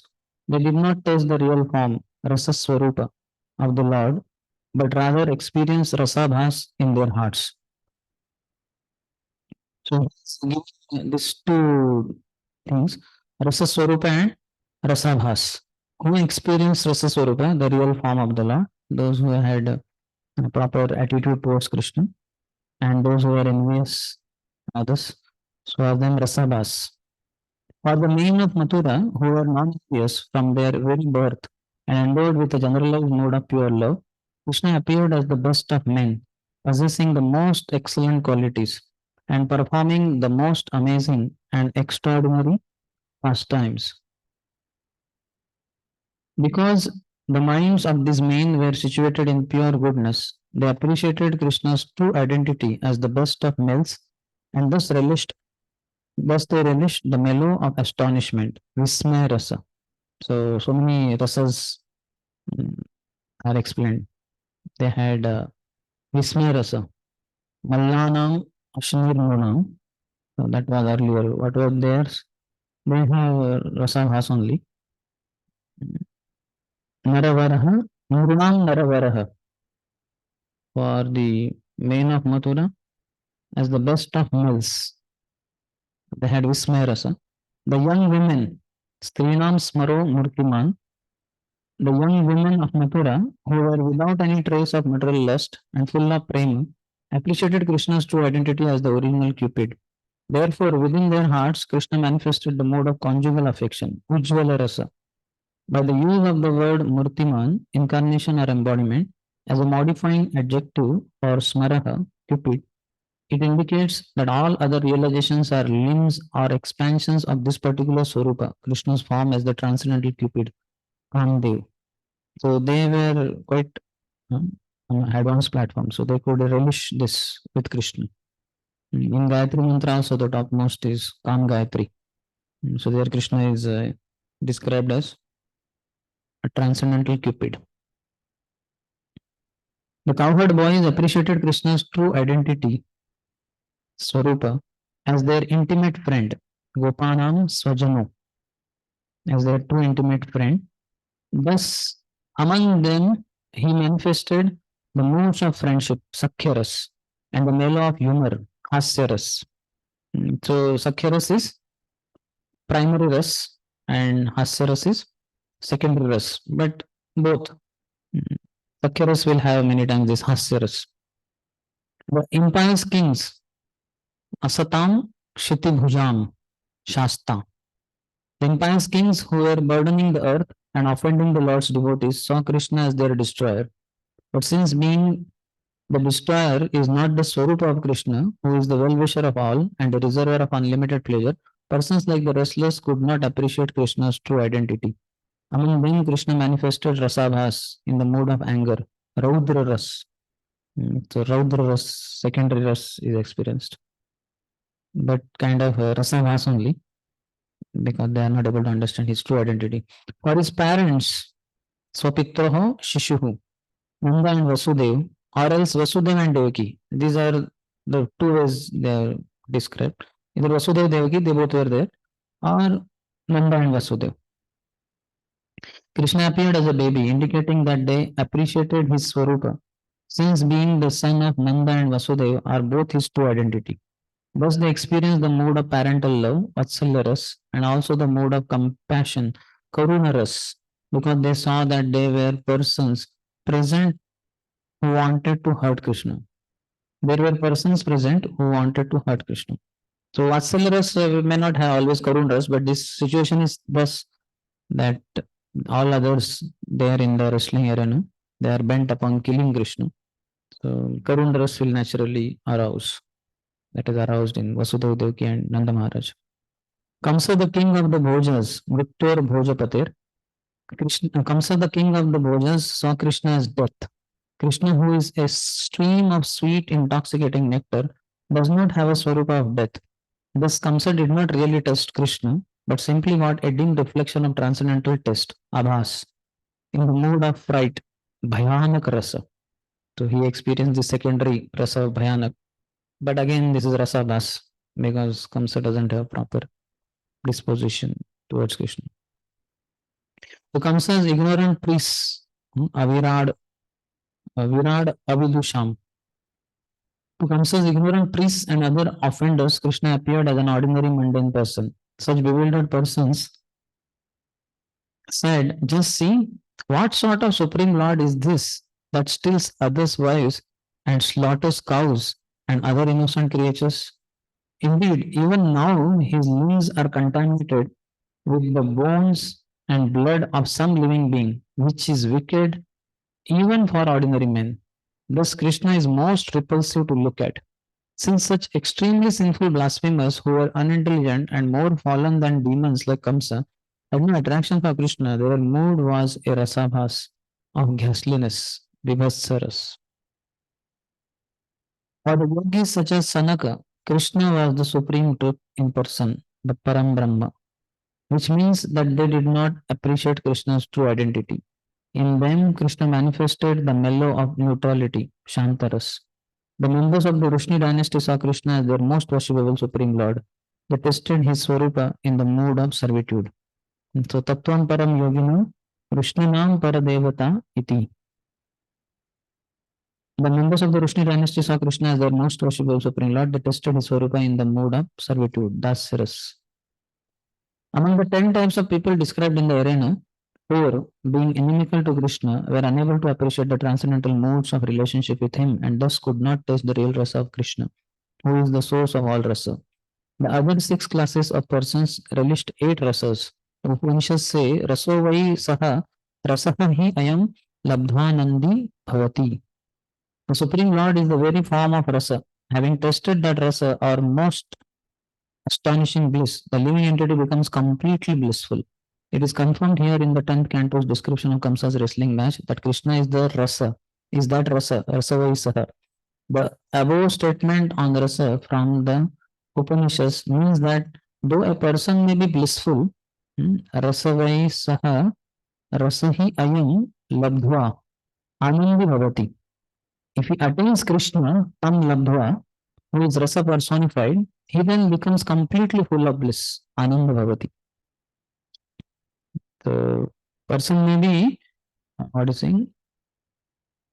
He may be blissful, but blissful means he is not full, that is not there.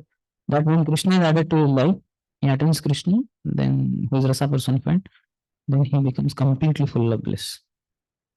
Being blissful and full of bliss is different. Being blissful, if Krishna is added, then he becomes Ananda, full of bliss. So 10 kinds of people had 10 different understandings. Bhakti Siddhanta Thakur has quoted a verse to explain the word rasa. Vyatitya bhavana vartma yash chamatkara bharabhuh rudhi sattvo jwale madhum swadate saraso ataha. That which is beyond imagination, heavy with wonder and relished in the heart, shining with goodness, such is known as rasa. Understood? That is beyond imagination. But try to imagine and understand also. Heavy with wonder, chamatkar bhar bhuhu, and relished in the heart, shining with goodness. Rudhi sattva ujjwale madhum, which is known as rasam. Swadate saraso mataha. Yatitya bhavana vartman, beyond imagination. So 5 primary rasas and secondary 7 rasas, all that. 12 rasas. And Krishna is the supreme object of them all is himself. In other words, our love and affection are actually meant for Sri Krishna. Unfortunately, out of ignorance, we stubbornly try to squeeze happiness and love out of material relationships which are not directly connected to Krishna, and thus life becomes a constant frustration. The solution is simple: surrender to Krishna, love Krishna's devotees, and be happy forever. So simple. As simple as that. But if we don't have simplicity of heart, it becomes very difficult. We try to complicate the whole thing and have our own ways of finding rasa, but it will not be fruitful. Next, 18th. When Kamsa saw that Kuvalapid was dead and the 2 brothers were invincible, he was overwhelmed with anxiety. O king. Commentary. Manasi api means even though Kamsa was a great hero, or else before Kamsa was disturbed with anxiety, and now he became completely overtaken by anxiety. He was disturbed with anxiety, and now he is overtaken by anxiety. So there earlier is a blissful person by adding Krishna, he becomes Ananda Bhavati. But here he was disturbed with anxiety. Now by saying all this, he became completely overtaken by anxiety. So materialistic people will become more and more fearful with the days, months, years passing by. Whereas devotee will become more and more blissful with the days, months, years passing by. Just because materialists go away from Krishna and devotees go closer to Krishna. Next, 19th. Arrayed with variegated ornaments, garlands and garments, just like a pair of excellently costumed actors, the 2 mighty armed lords shone splendidly in the arena. Indeed, they overpowered the minds of all onlookers with their effulgences. So devotees can relish this, like Nrsimha also. For Hiranyakashipu, he was death personified, but for Prahlad, he was mercy personified. Complete contrast or contradictory visions, just depending on whether we are having favorable attitude or unfavorable attitude. Krishna and Balaram touched Shipantao, Spurshantao, the minds of those who are looking at them. So Krishna can touch in Vishwanath Chakravarti Thakur's Madhurya Kadambini, the description is there, you might have read. And the prema stage, how Lord reciprocates. He gives his vision, the devotee, all the senses kind of merge into eyes only, because now Lord is revealing his vision, his form. And then Krishna's voice is heard, then all the senses merged into ears, because Krishna is now speaking very sweetly. Then when Krishna releases his fragrance, it's always there, but Krishna reciprocates with the devotee. And all the senses kind of merge into nostrils and devotees. Then Krishna embraces also his devotees. So then all the skin, all the senses merge into skin. So very loving experience for a devotee who is in prema stage. So these devotees here also, they are having, their minds are touched by Krishna, Kshipanto or Spushanto. I have a question here. Yes. Verse number 17, the primary and secondary rasas, some correlation I was just seeing that friendship and all the friends are also having humor. They're looking at Krishna with in a sense of humor. And then parental love in compassion, primary, secondary, like that. Is there any sort of correlation? Yeah. Secondly, apart from these 12 rasas, nothing else is there, right? These are the firm and final 12 rasas. This includes everything. Primary rasas are primary predominantly in life, and then secondary rasas will come as per the pastime what is happening. So other things also secondary rasas will be experienced by others, not necessarily only one will be predominant kind of. Asterisk will be there many times, but then also when some danger comes, the boys also will be fearful. Yes. That secondary rasas come to make what do you call it, more colorful pastime. So the primary rasas looks like I mean, they are like for bhakti in 5 different rasas that is sort of directly correlated, and then the secondary rasas any one of those 5 can get, and others also. Seven are there. Secondary rasas 7 are there. 7, yeah. And will become prominent at a particular time depending on what pastime is going on. Okay, bro. Hare Krishna. Mostly it is said that like don't watch horror movies or very horror scenes. As you mentioned some verses before, like Krishna was having the tusk of a elephant with the blood smeared on it. So because nowadays the people that don't have the work of that kind, if there's some accident happens, they fear by seeing the blood. So that is why it is like that mentioned, or why? Because earlier, like Kshatriyas, they used to see somebody is getting murdered, the wrong person, they used to feel very happy.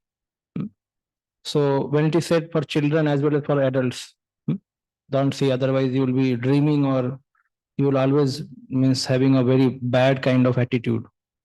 These are all perverted reflections of the original rasa. That's why these are the thing. Even Kshatriya, when he sees somebody getting something like accident, in those days there were hardly any because they were not using these fast moving vehicles. But if they will, their hearts will also melt. They will also feel trouble. Not that for them anytime blood they are ecstatic. They would be also taken. They would be moved. Like you might have heard that story of the king who saw the calf. It's the cow crying, and then cow took him to calf, and calf was met with an accident and trembling and all. So you know that story. Yeah, then So king was, his heart was moved by such a scene. Oh, the calf, who did it? And he inquired. Nobody was speaking. Then ultimately came to know his son only. And then he rode chariot over the son also, because that was the Vedic rule: an eye for an eye and tooth for a tooth, hand for a hand, like that. So they would also have those other feelings. You understand? Predominantly one will be there, depending on the situation, that things will, secondary rasa will manifest. The coward boys, daily pastime, they will have hasaras with Krishna in the forest. And suddenly some demon comes and Krishna is swallowed by Bakasur. Even I think it is said Balramji was also, what was this, its secondary rasa? He was also crying kind of. He thought now Krishna is gone. That will also come for even Balramji for that matter. That is just to make pastime very colorful and complete. Secondary rasa will manifest. No, we see in the Ramayana also, like when Lord Ramayana is predominantly that, I think, Karun ras. Like Lord Ram is killing Kumbhakarna, so he's cutting one of hand, 2 hand. So then means the Banaras are saying Jai Jai or Jai Ram. So means what I mean to say.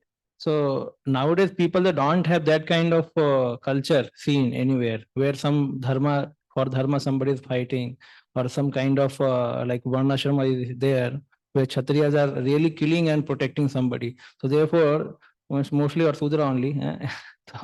So therefore, they all want like very peaceful things to happen. Society should be peaceful only, but when the time, some what do you call that, yada yada dharmasya, that kind of thing, and religion become prominent, then there will be some dharma yuddha and fight will be there, people will die, etc. Otherwise, society is supposed to be peaceful only. Like as you mentioned just now, like Krishna having the tusk and the blood is made, who will appreciate that view? Everybody will appreciate. Now we are going to see drama day after tomorrow. There are also so many emotions will be aroused by seeing so many things happening there. Devotees will be relishing them. No, because devotional service is filled with emotions. Ultimately, there are emotions only. to be expressed. And the one thing is devotional service. I'm clear with that. What I'm speaking, like there are 12 rasas are there, so they are also factually involved in material world as well as spiritual. yeah, perverted reflections are there. No? Yeah. So and all will be there. Vibhasa, Hasya.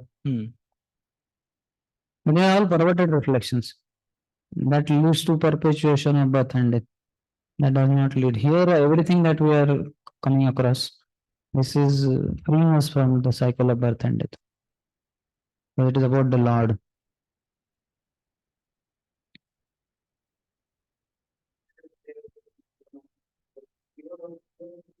Yeah. Yeah. Again, the rasas will be there in the lives of everyone. Kshatriya do have, because that's why the forgiveness quality is mentioned for them to practice. It is mentioned like Kshatriya the forgive. It's a 16th chapter of Bhagavad Gita. The Prabhupada mentions this forgiveness. Why they will forgive means when?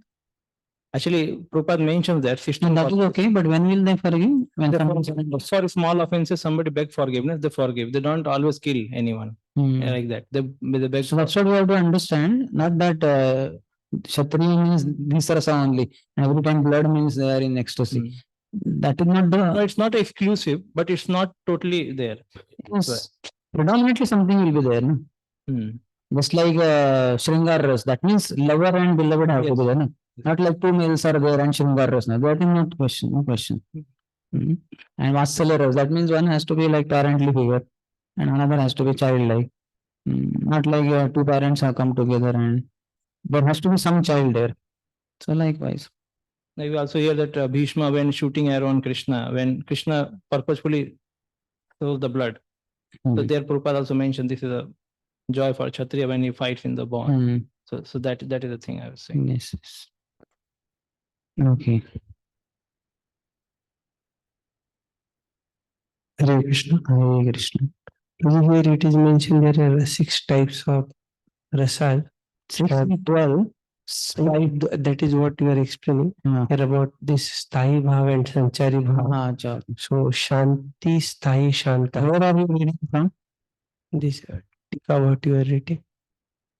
I will not use the word Sthayi and Sanchari. Second one is Prema Bhakti Sthayi, that is Suprema Bhakti ka. Sakya Sthayi, Sakyamaya.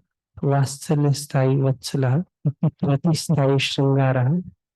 You tell me in this 43rd chapter which is the verse for which commentary. This is commentary on verse number 17. By whom? This commentary is by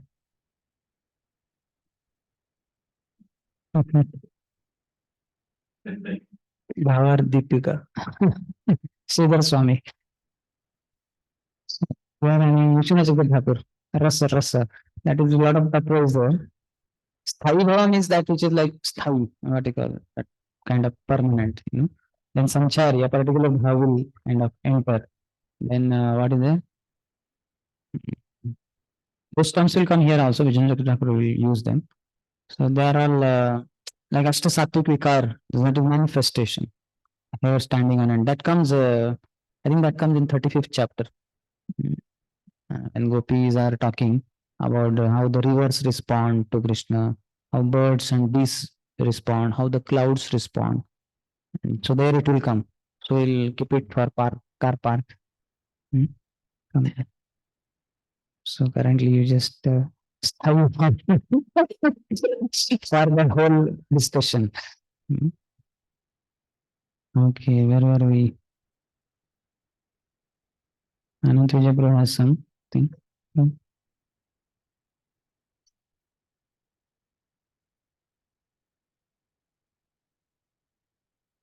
No, you don't have.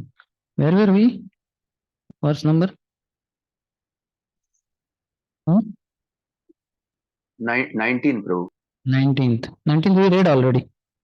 20th.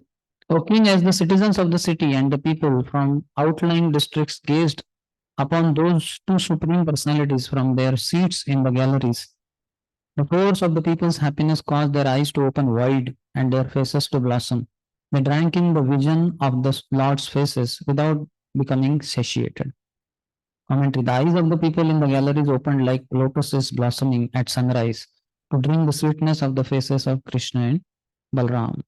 So they are compared to, their eyes are compared to lotuses. So lotuses open when at sunrise they open. Krishna and Balram's faces are exhibiting that sweetness. They're drinking that.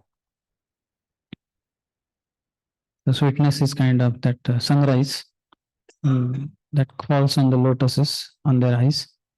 They opened wide open. 21st, 22nd. The people seem to be drinking Krishna and Balram with their eyes, licking them with their tongues, smelling them with their nostrils, and embracing them with their arms. Reminded of the Lord's beauty, character, charm, and bravery, the members of the audience began describing these features to one another according to what they had seen and heard.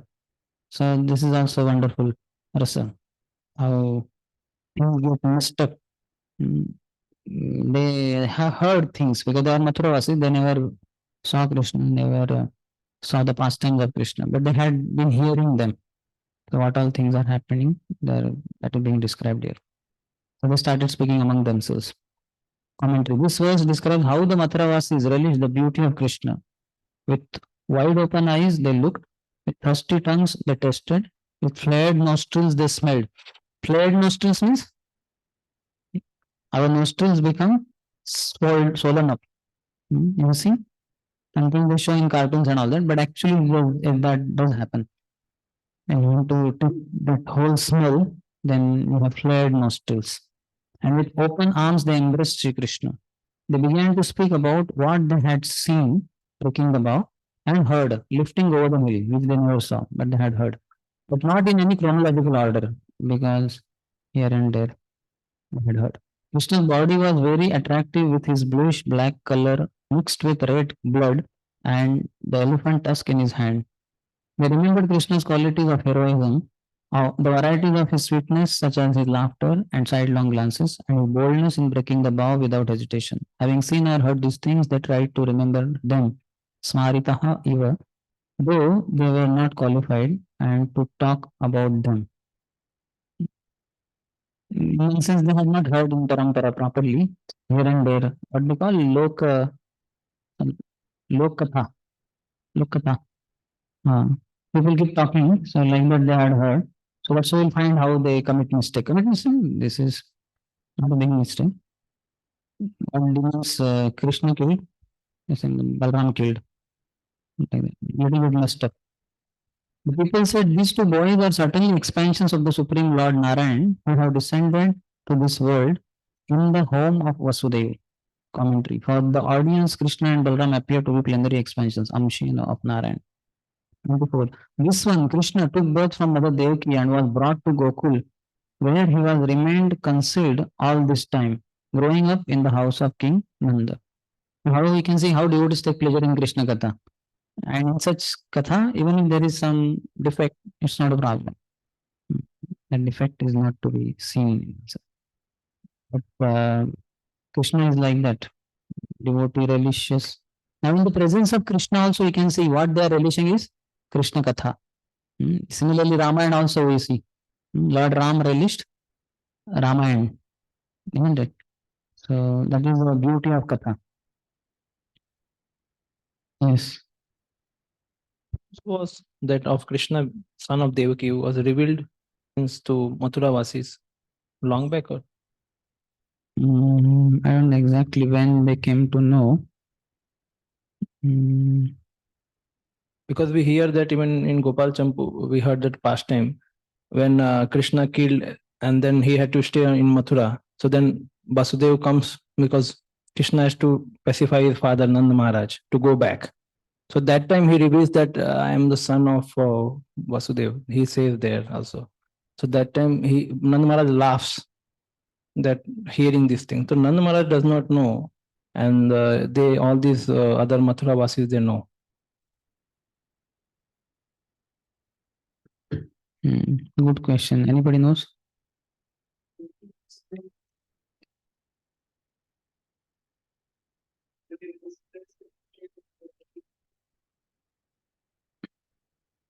But Vasudeva,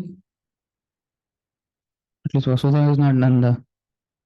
That he took birth from Mother Devaki and brought to Gokula. They are knowing here. So his question is, how did they come to know?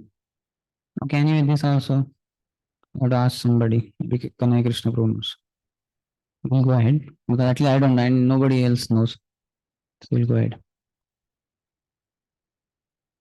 He made Putana and the whirlwind demon meet with death, pulled down the twin Arjun trees and killed Shankhachuda, Keshi, Dhenuka and similar demons. Who killed Dhenukasur? According to Mathura says Krishna. But we know that Balramji killed. 26-27. He saved the cows and the cowherds from the forest fire and subdued the serpent Kalia. He rewarding his false pride by holding up the best of mountains with one hand for an entire week, thus protecting the inhabitants of Gokul from rain, wind, and hell. The gopis overcame all kinds of distress and experienced great happiness by seeing his face, which is always cheerful with smiling glances and ever free of fatigue. Commentary. Because of seeing Krishna's face, the gopis were easily able to surpass the obstacles and scolding of their husbands, mothers-in-law, and other relatives.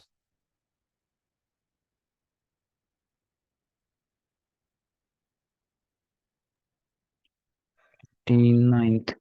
It is said. So, question here, just an observation that Krishna held the mountain in his pinky finger, and Krishna held the Govardhan in his pinky finger, and I mean that itself would have been enough for everyone to understand his power.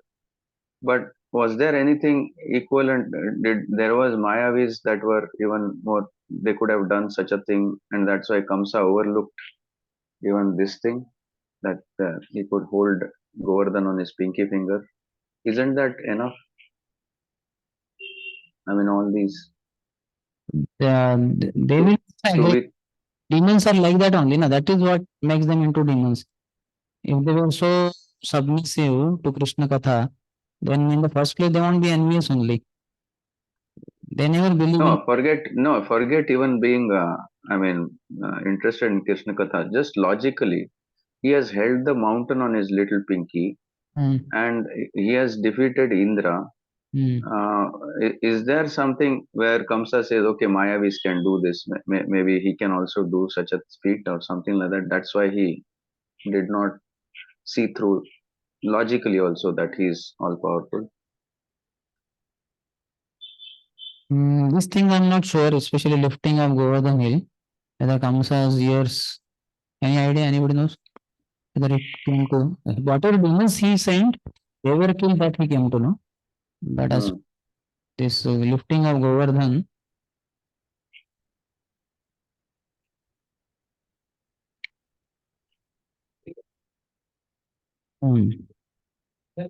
because here people are talking about it.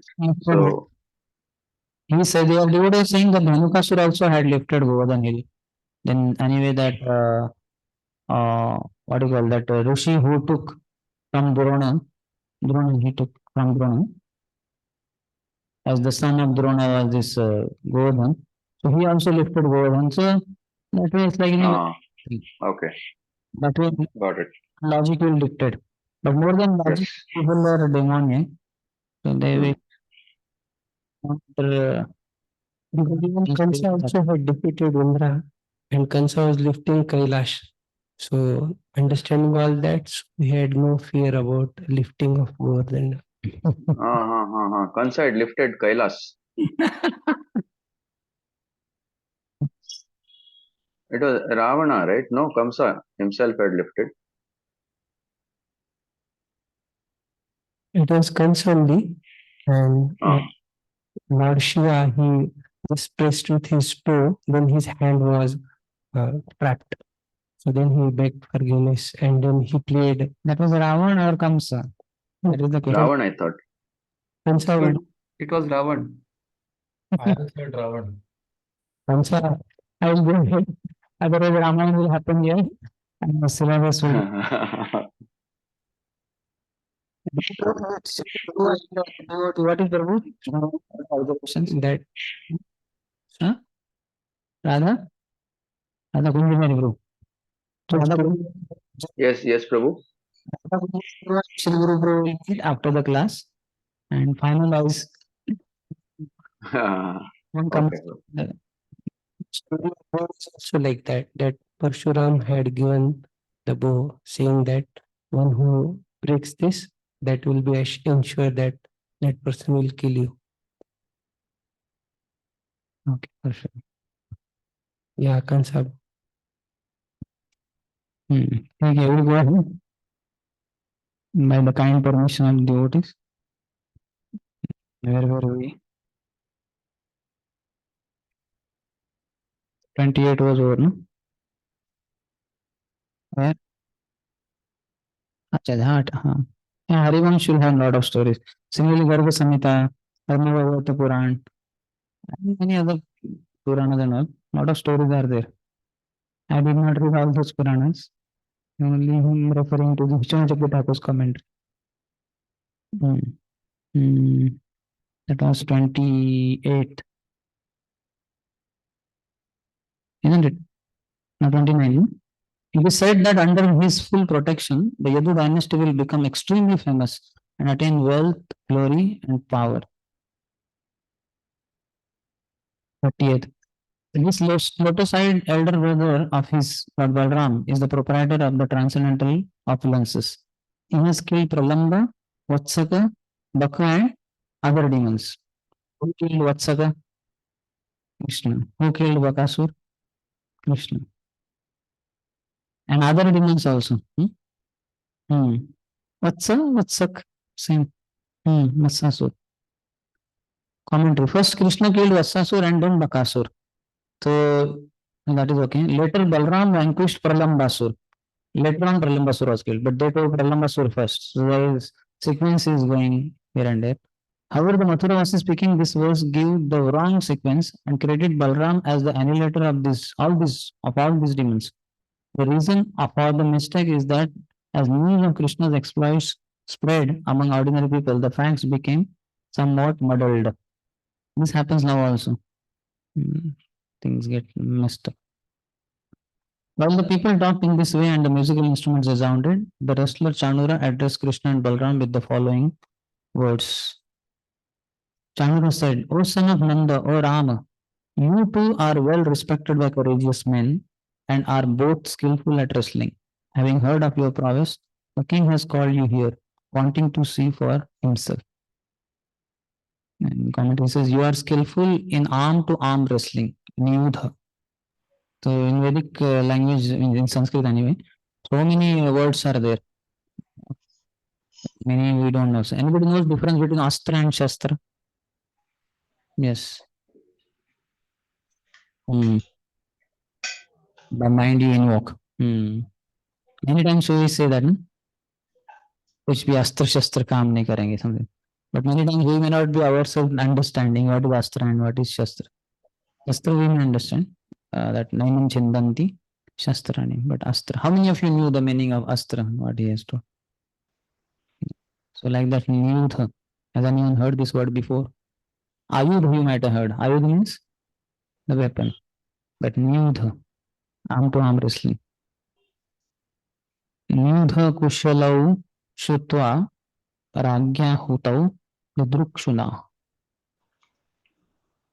Good to have vocabulary of Sanskrit also. At least while reading these commentaries or Prabhupada books, we can know something. As much as we can accept, we can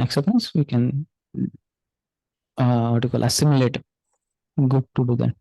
Subjects of the king who try to please him with their thoughts, acts, and words are sure to achieve good fortune, but those who fail to do so will suffer the opposite fate.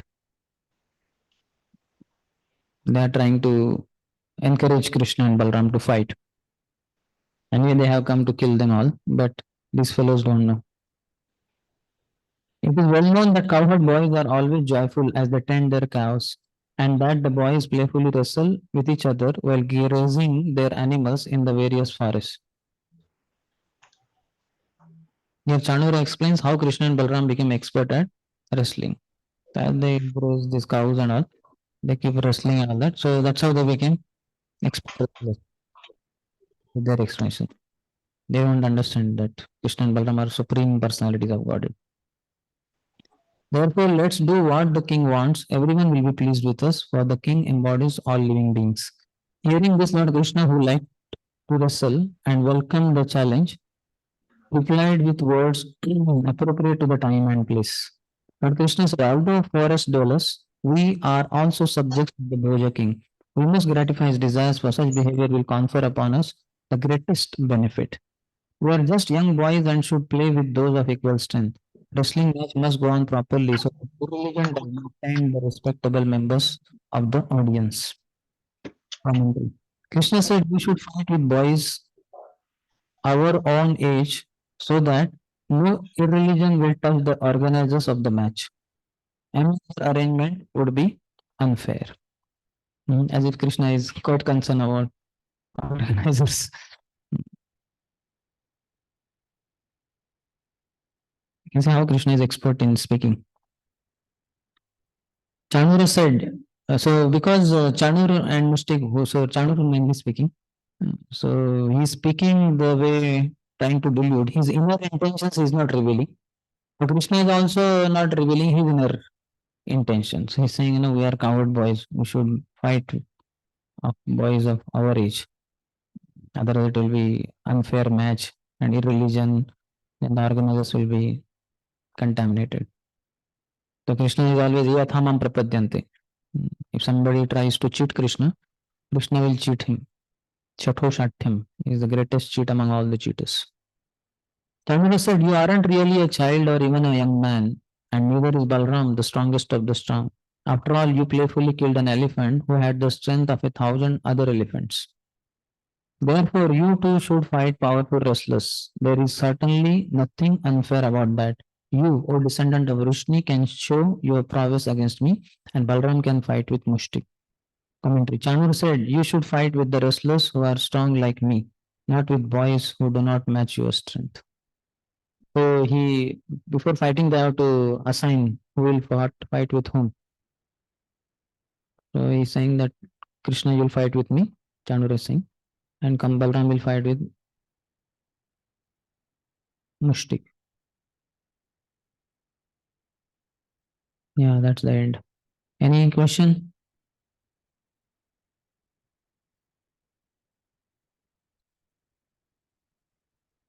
We'll go ahead then.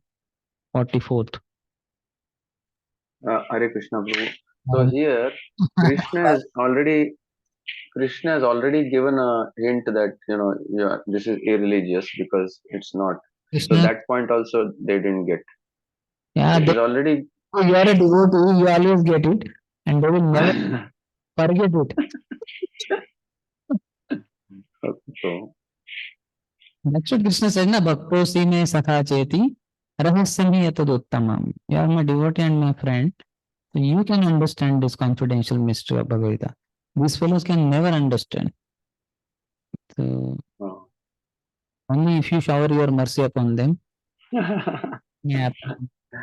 Otherwise, they are determined thieves. Sometimes like Mayavadi also, na? Yastu narayanam devam brahmarudradi devate samatvaneva vikshetam sapashandi bhave dhruvam. Even for that matter, those who think Brahma, Mahesh are on equal level with Vishnu, they are also considered to be determined thieves. Pakhandi. So like that, these people are also like that only. They say, what they call, even if you put a pipe in the tail of a curd or tail of a dog, keep it for 20 years and you take that. I think go back to become curd. So that way only, these people will not improve. Varasan, you can see 17 times he was defeated. Still that. So that they are like that only. That's why Krishna has to kill them. Yes. And people like devotees, Miss Vibhishan, you can see, whether he's in Ravana's kingdom or in Ram's kingdom, he's always thinking of Lord Ram. I heard miss that you all might have heard. He had written Ram, Ram, Ram in his palace everywhere. And when Ravan came, he was shocked. He said, "What nonsense! How dare of you to write that Ram's name?" And I said, "Oh my dear brother, you don't understand. Ram is Ravan, Mam is Mandodari. Actually, I'm you, that divine couple, Ravan and Mandodari. That I'm putting in short." He said, "Oh, really, very good. Write it all in the more." Yes, brother. I will soon do that. So he fooled Vibhishan fooled Ravan also. These fellows can never understand. But still, our duty as preachers, on behalf of Chaitanya Mahaprabhu, they approach Jagai and Madai. Jagai and Madai were not offenders to Vaishnavas. These demons, they are, you can see everywhere. Like now also, here also Kamsa has not given any proper seat for Nanda Maharaj. They have to sit in gallery. And afterwards also you'll find, as soon as Krishna kills Chanur, Mushtik, etc., just before Ravan, this Kamsa was killed, what he says, they capture this Nanda, what do you call, strip him of all his wealth, and even Ugrasen should be put behind a bar or killed. So these demons, they offend Vaishnavas. That is their what do you call, sign or indication of their envy towards Krishna. Just like love me, love my dog. So hate me, hate my dog. So they hate Krishna, so they hate Krishna's devotees.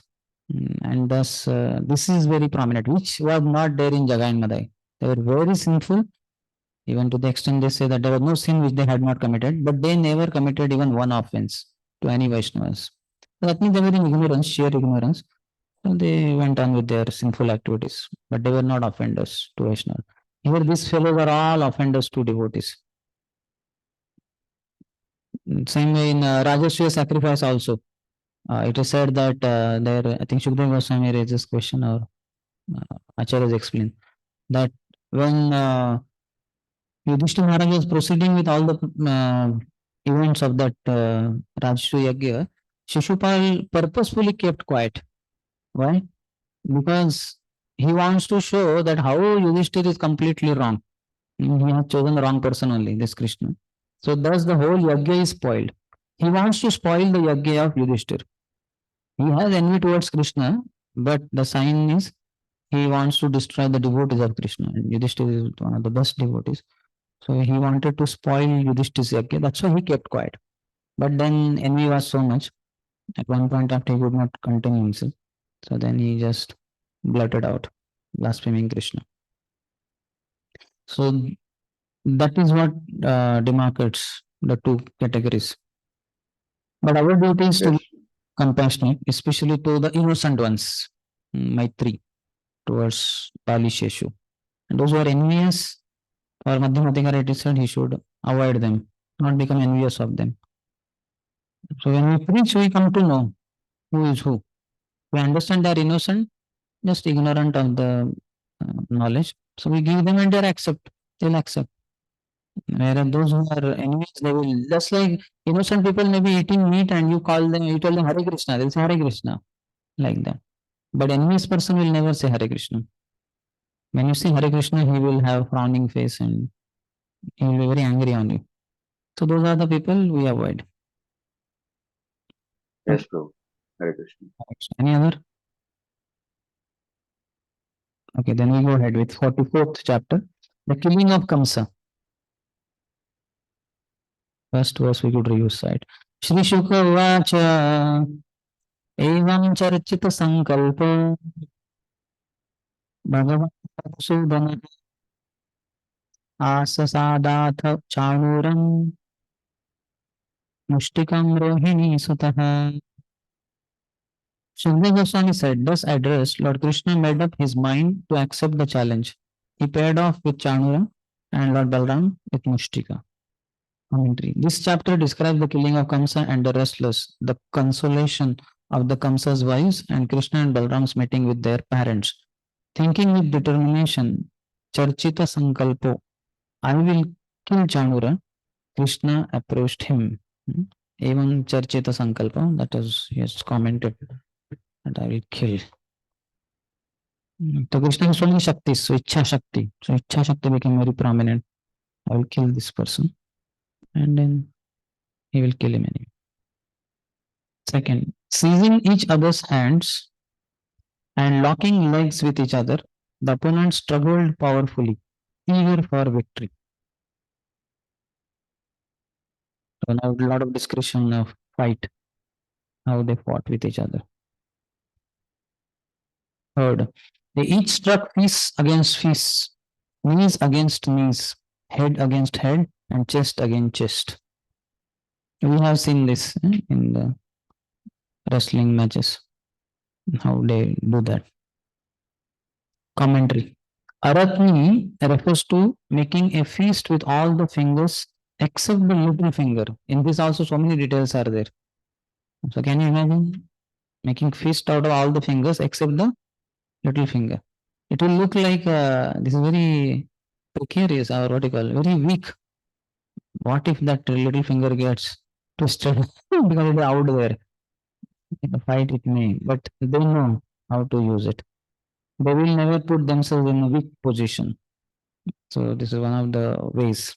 Like I heard Gaurang Guru say long before. Gaurang Guru has so many stories to say from here and there. But one boy was there, he did not have one of the arms, I'm not sure, left or right, maybe left, whatever. So then he wanted to fight. He wanted to learn what to call that, boxing or something. So then he went to Sensei, his teacher, who teaches all this, and he said, "Could you please teach me this boxing?" He said, "Yes, why not? So you come." And then he said, "Okay, the first day." So he taught him one feat, one particular what they call uh, a move they call, I think, move, like that. So he said, "Now you practice it." He taught him all the details. Now you practice it. So he said, "Okay." So he practiced it. Few days he practiced. Then he kind of gained confidence. So he said, "Yes, teacher, I have learned it. Sensei, I have learned it. So what's the next lesson?" He said, "No, you practice that only." So okay, he practiced that only. So kept practicing, practicing, practicing. Again, after some time when he came, so he said, "I have almost," it's not like out of pride, he said perfected, but I've done a lot of practice. He said, "No, you go on." So that also. So eventually the time came for the match. And then the student was wondering, the only one thing only I know, one more thing I know. So then what happened? The match was played. And his boy knew only one move only in life. So then when the match happened, who won? This boy won, like that, and everybody applauded because he doesn't have one hand only. With one hand and the opponent had both the hand, still this fellow won. And everybody applauded and all that. And then he said, "Now could you please teach me another move?" He said, "You practice this only." Like, and eventually that what they call final, I don't know what is it called, highest level. Final is Olympic kind of, or whatever you call that. So that level. And this boy was only one only. And that fellow is very powerful. So they fought, what are they, wrestled or whatever. And then this boy won. Hmm?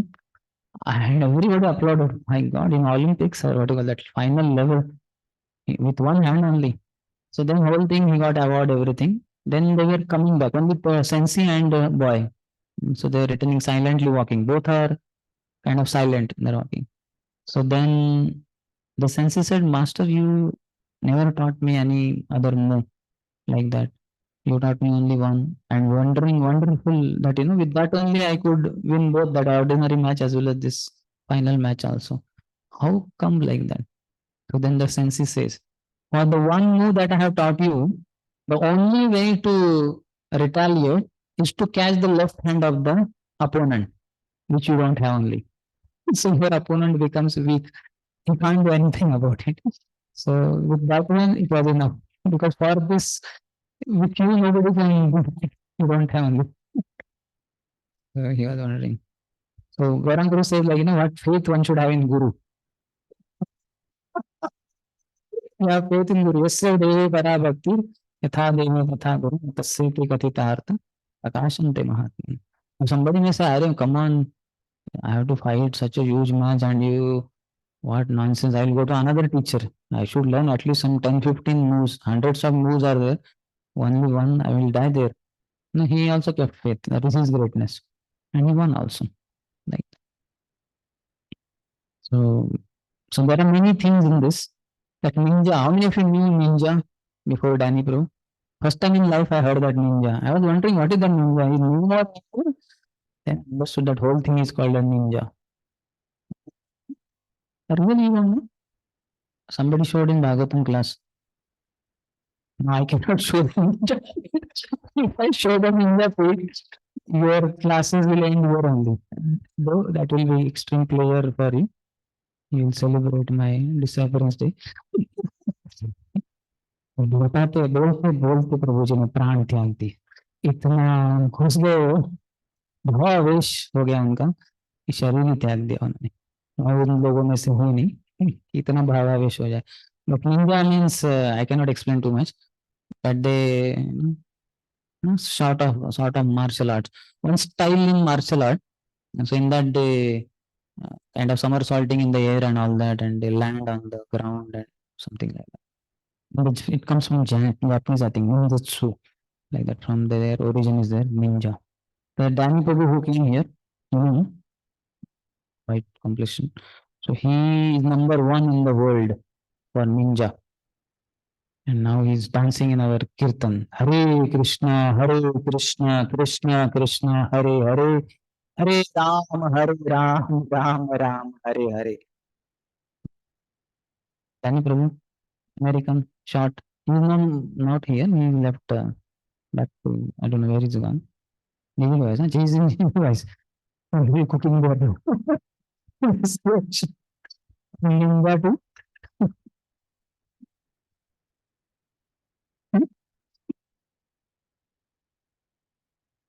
Ninja to Jinja. No problem. Okay, so this is one fist you make with all fingers except the little finger.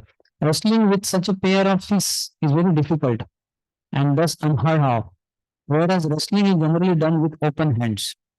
Nevertheless, just as Krishna invented new ways of playing on the flute as stated, Venu Vadya Orudha Nija Shikshaha, that is 10th canto, 35th chapter. We will go to that later, 14th verse. He also fought in this novel way with great skill.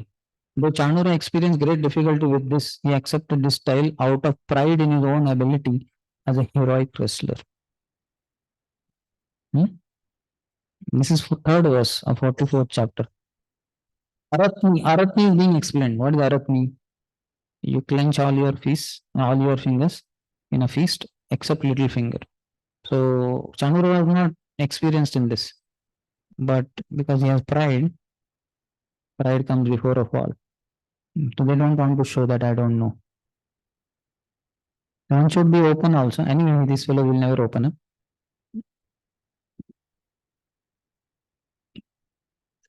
Krishna is?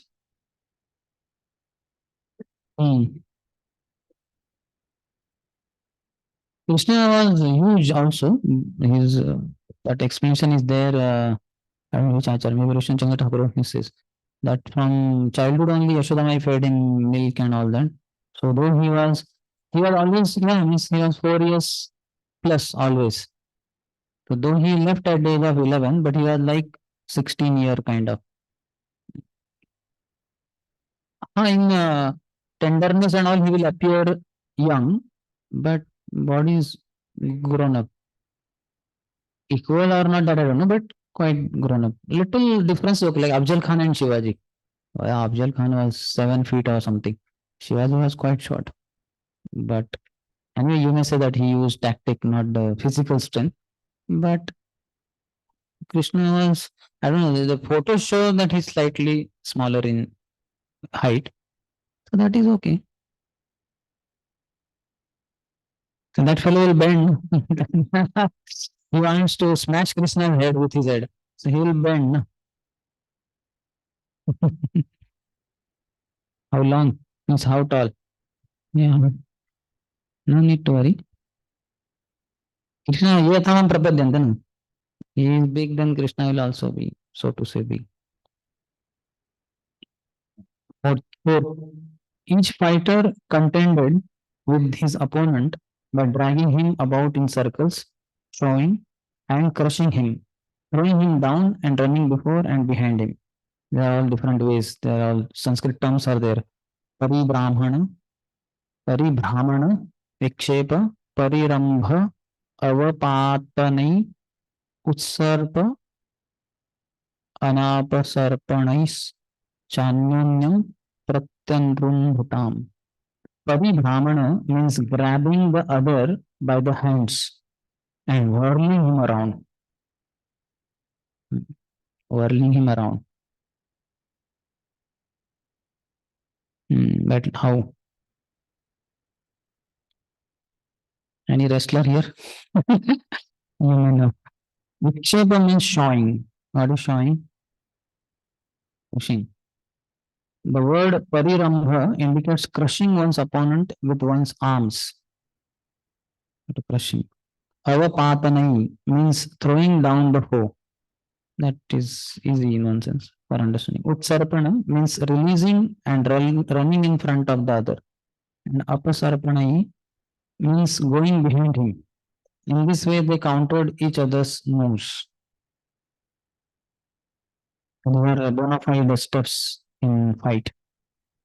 Vedics, they are all taught. It seems Parshuramji was taught by Lord Shiva. Many steps. So it's like martial art, not martial art, what is that art? Fighting only. They become very powerful, very expert.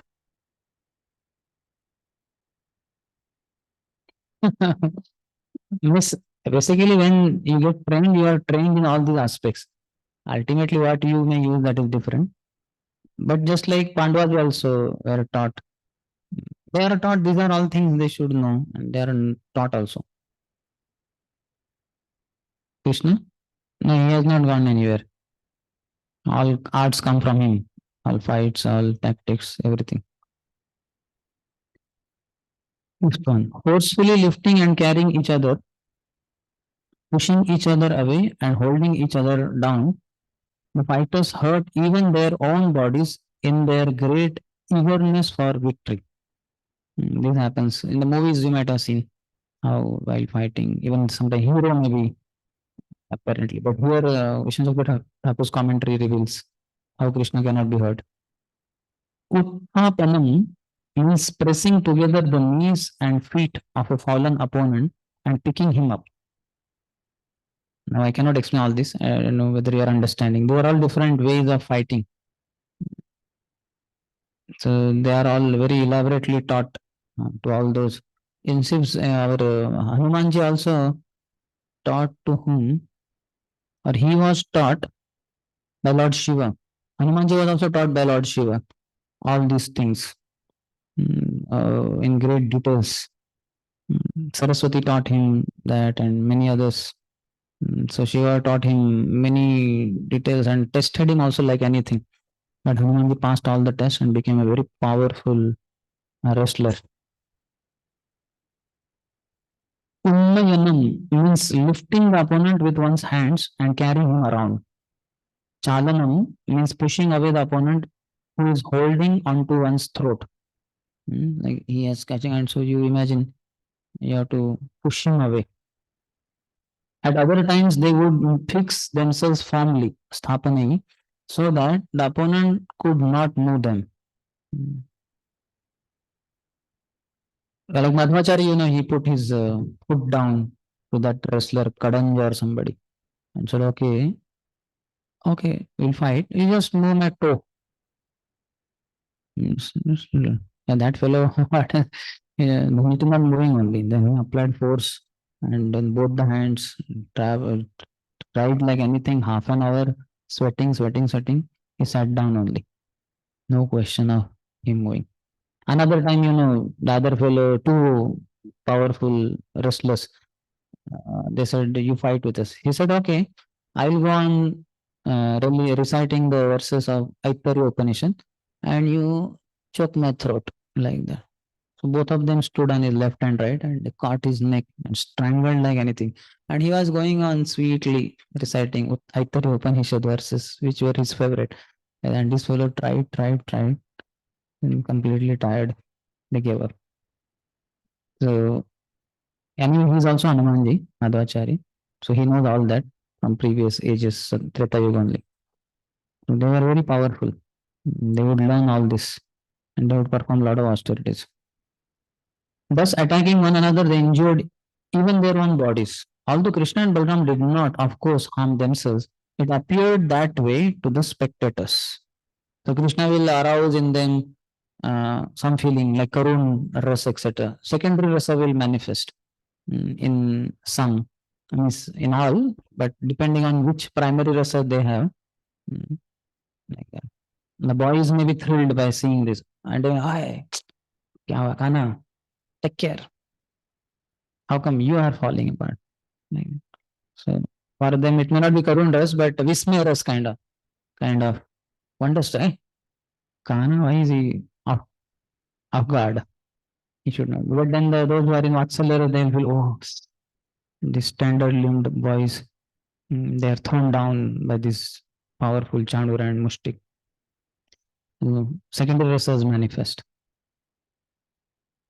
When there is a obstruction to the primary rasa or something like that, in secondary rasa to enhance it, the secondary. Like their parental, that Vatsalya rasa is there, but here they are not able to reciprocate well because their distance is there. They should embrace them and smell their head and caress their backs, etc. But that's not possible. They are at a distance, and that too, Krishna and Balram with their opponents. So then secondary rasa will nourish them according to which primary rasa they have, and circumstances also, what the circumstances are accordingly. But everybody will be nourished, those who are favorable. Sixth one. My dear king, all the women present, considering the match an unfair fight between the strong and the weak, felt extreme anxiety due to compassion. And so they are feeling anxiety, extreme anxiety. So compassion, that also kind of Karun Ras. Because they are in whichever rasa they are in. Elderly ones will have Vatsalya Ras. They assembled in groups around the arena and spoke to one another as follows. Commentary. The women discussed the unfairness of the match between the strong Chanur and Mushtik and the weak Krishna and Balram. The reason for this was their compassion, which was a symptom of their natural affection for Krishna. Because of that, they were unaware of Krishna and Balram's superior strength. They cannot be aware. Otherwise, their rasa will be disturbed. Primary rasa, Vatsalya rasa will be disturbed. So Krishna will not reveal that. So what they discuss is in 7 to 16th. Yesterday I gave a hint, so that we'll discuss tomorrow. Discussion of women, 7 to 16. Any question? Oh, here, same observation that Krishna says it is irreligious. Krishna says. You can show the Prabhu's, let me observe him. Because he has made so many observations.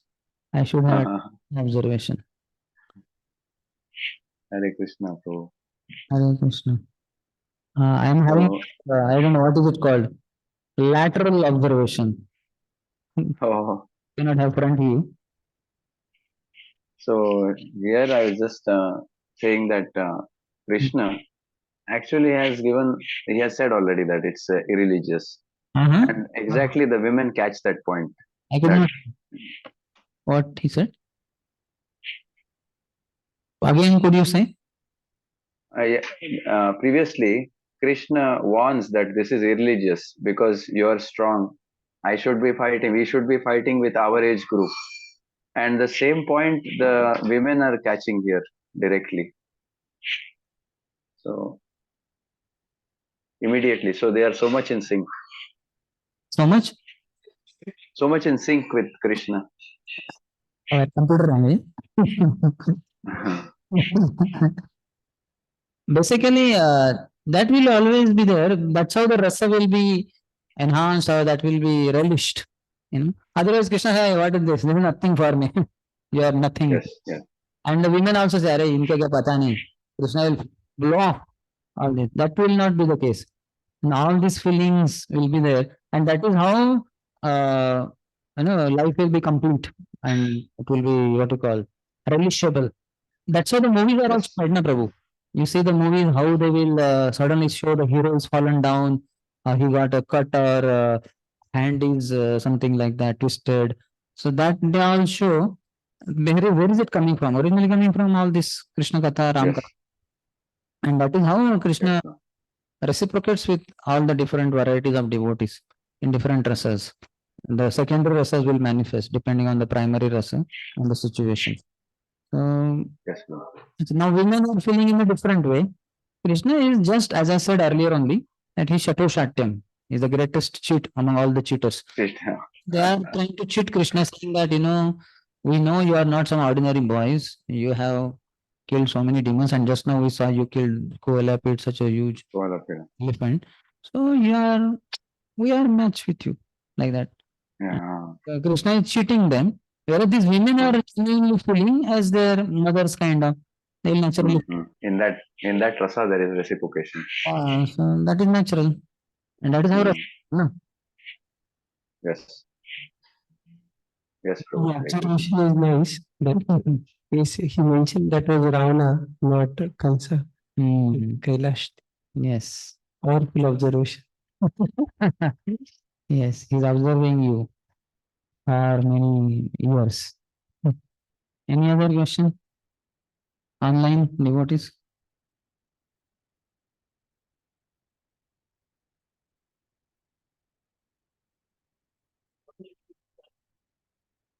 Hare Krishna. Nothing in comparison to Krishna. That is enough to be known. That may be there here and there, but we have to know Krishna is the most powerful. That's what it means by Aishwaryasya Samagrasya Viryasya. It's most powerful. Nobody can stand in front of Krishna. And different times, different demons have exhibited different strengths. In fact, the incarnations also come and they exhibit only that much power which is required for killing that particular demon. They can exhibit more also, but they exhibit only that much only. That much is enough for killing the demon. And Krishna is the one who exhibits full power, full, everything full, which no other incarnation has ever exhibited. Full beauty, full fame, full strength, full knowledge, full, which remain? Renunciation. One more remain.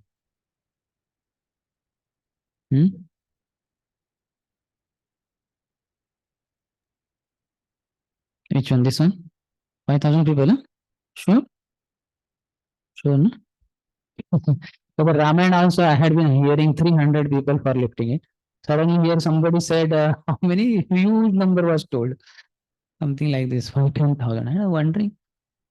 I think Ramayana writes 300. But that devotee said some 5,000.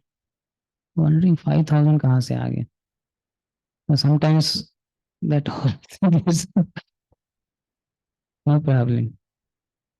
Okay, we'll stop here. Grantharaj Srimad Bhagavatam ki jai, Srila Prabhupada ki jai, Samaveta Gaura Bhaktavranda ki jai, Nitai Gaur Premanande. Hare Krishna. So tomorrow class will be at 10:45 in Radheshampu office. Hare Krishna.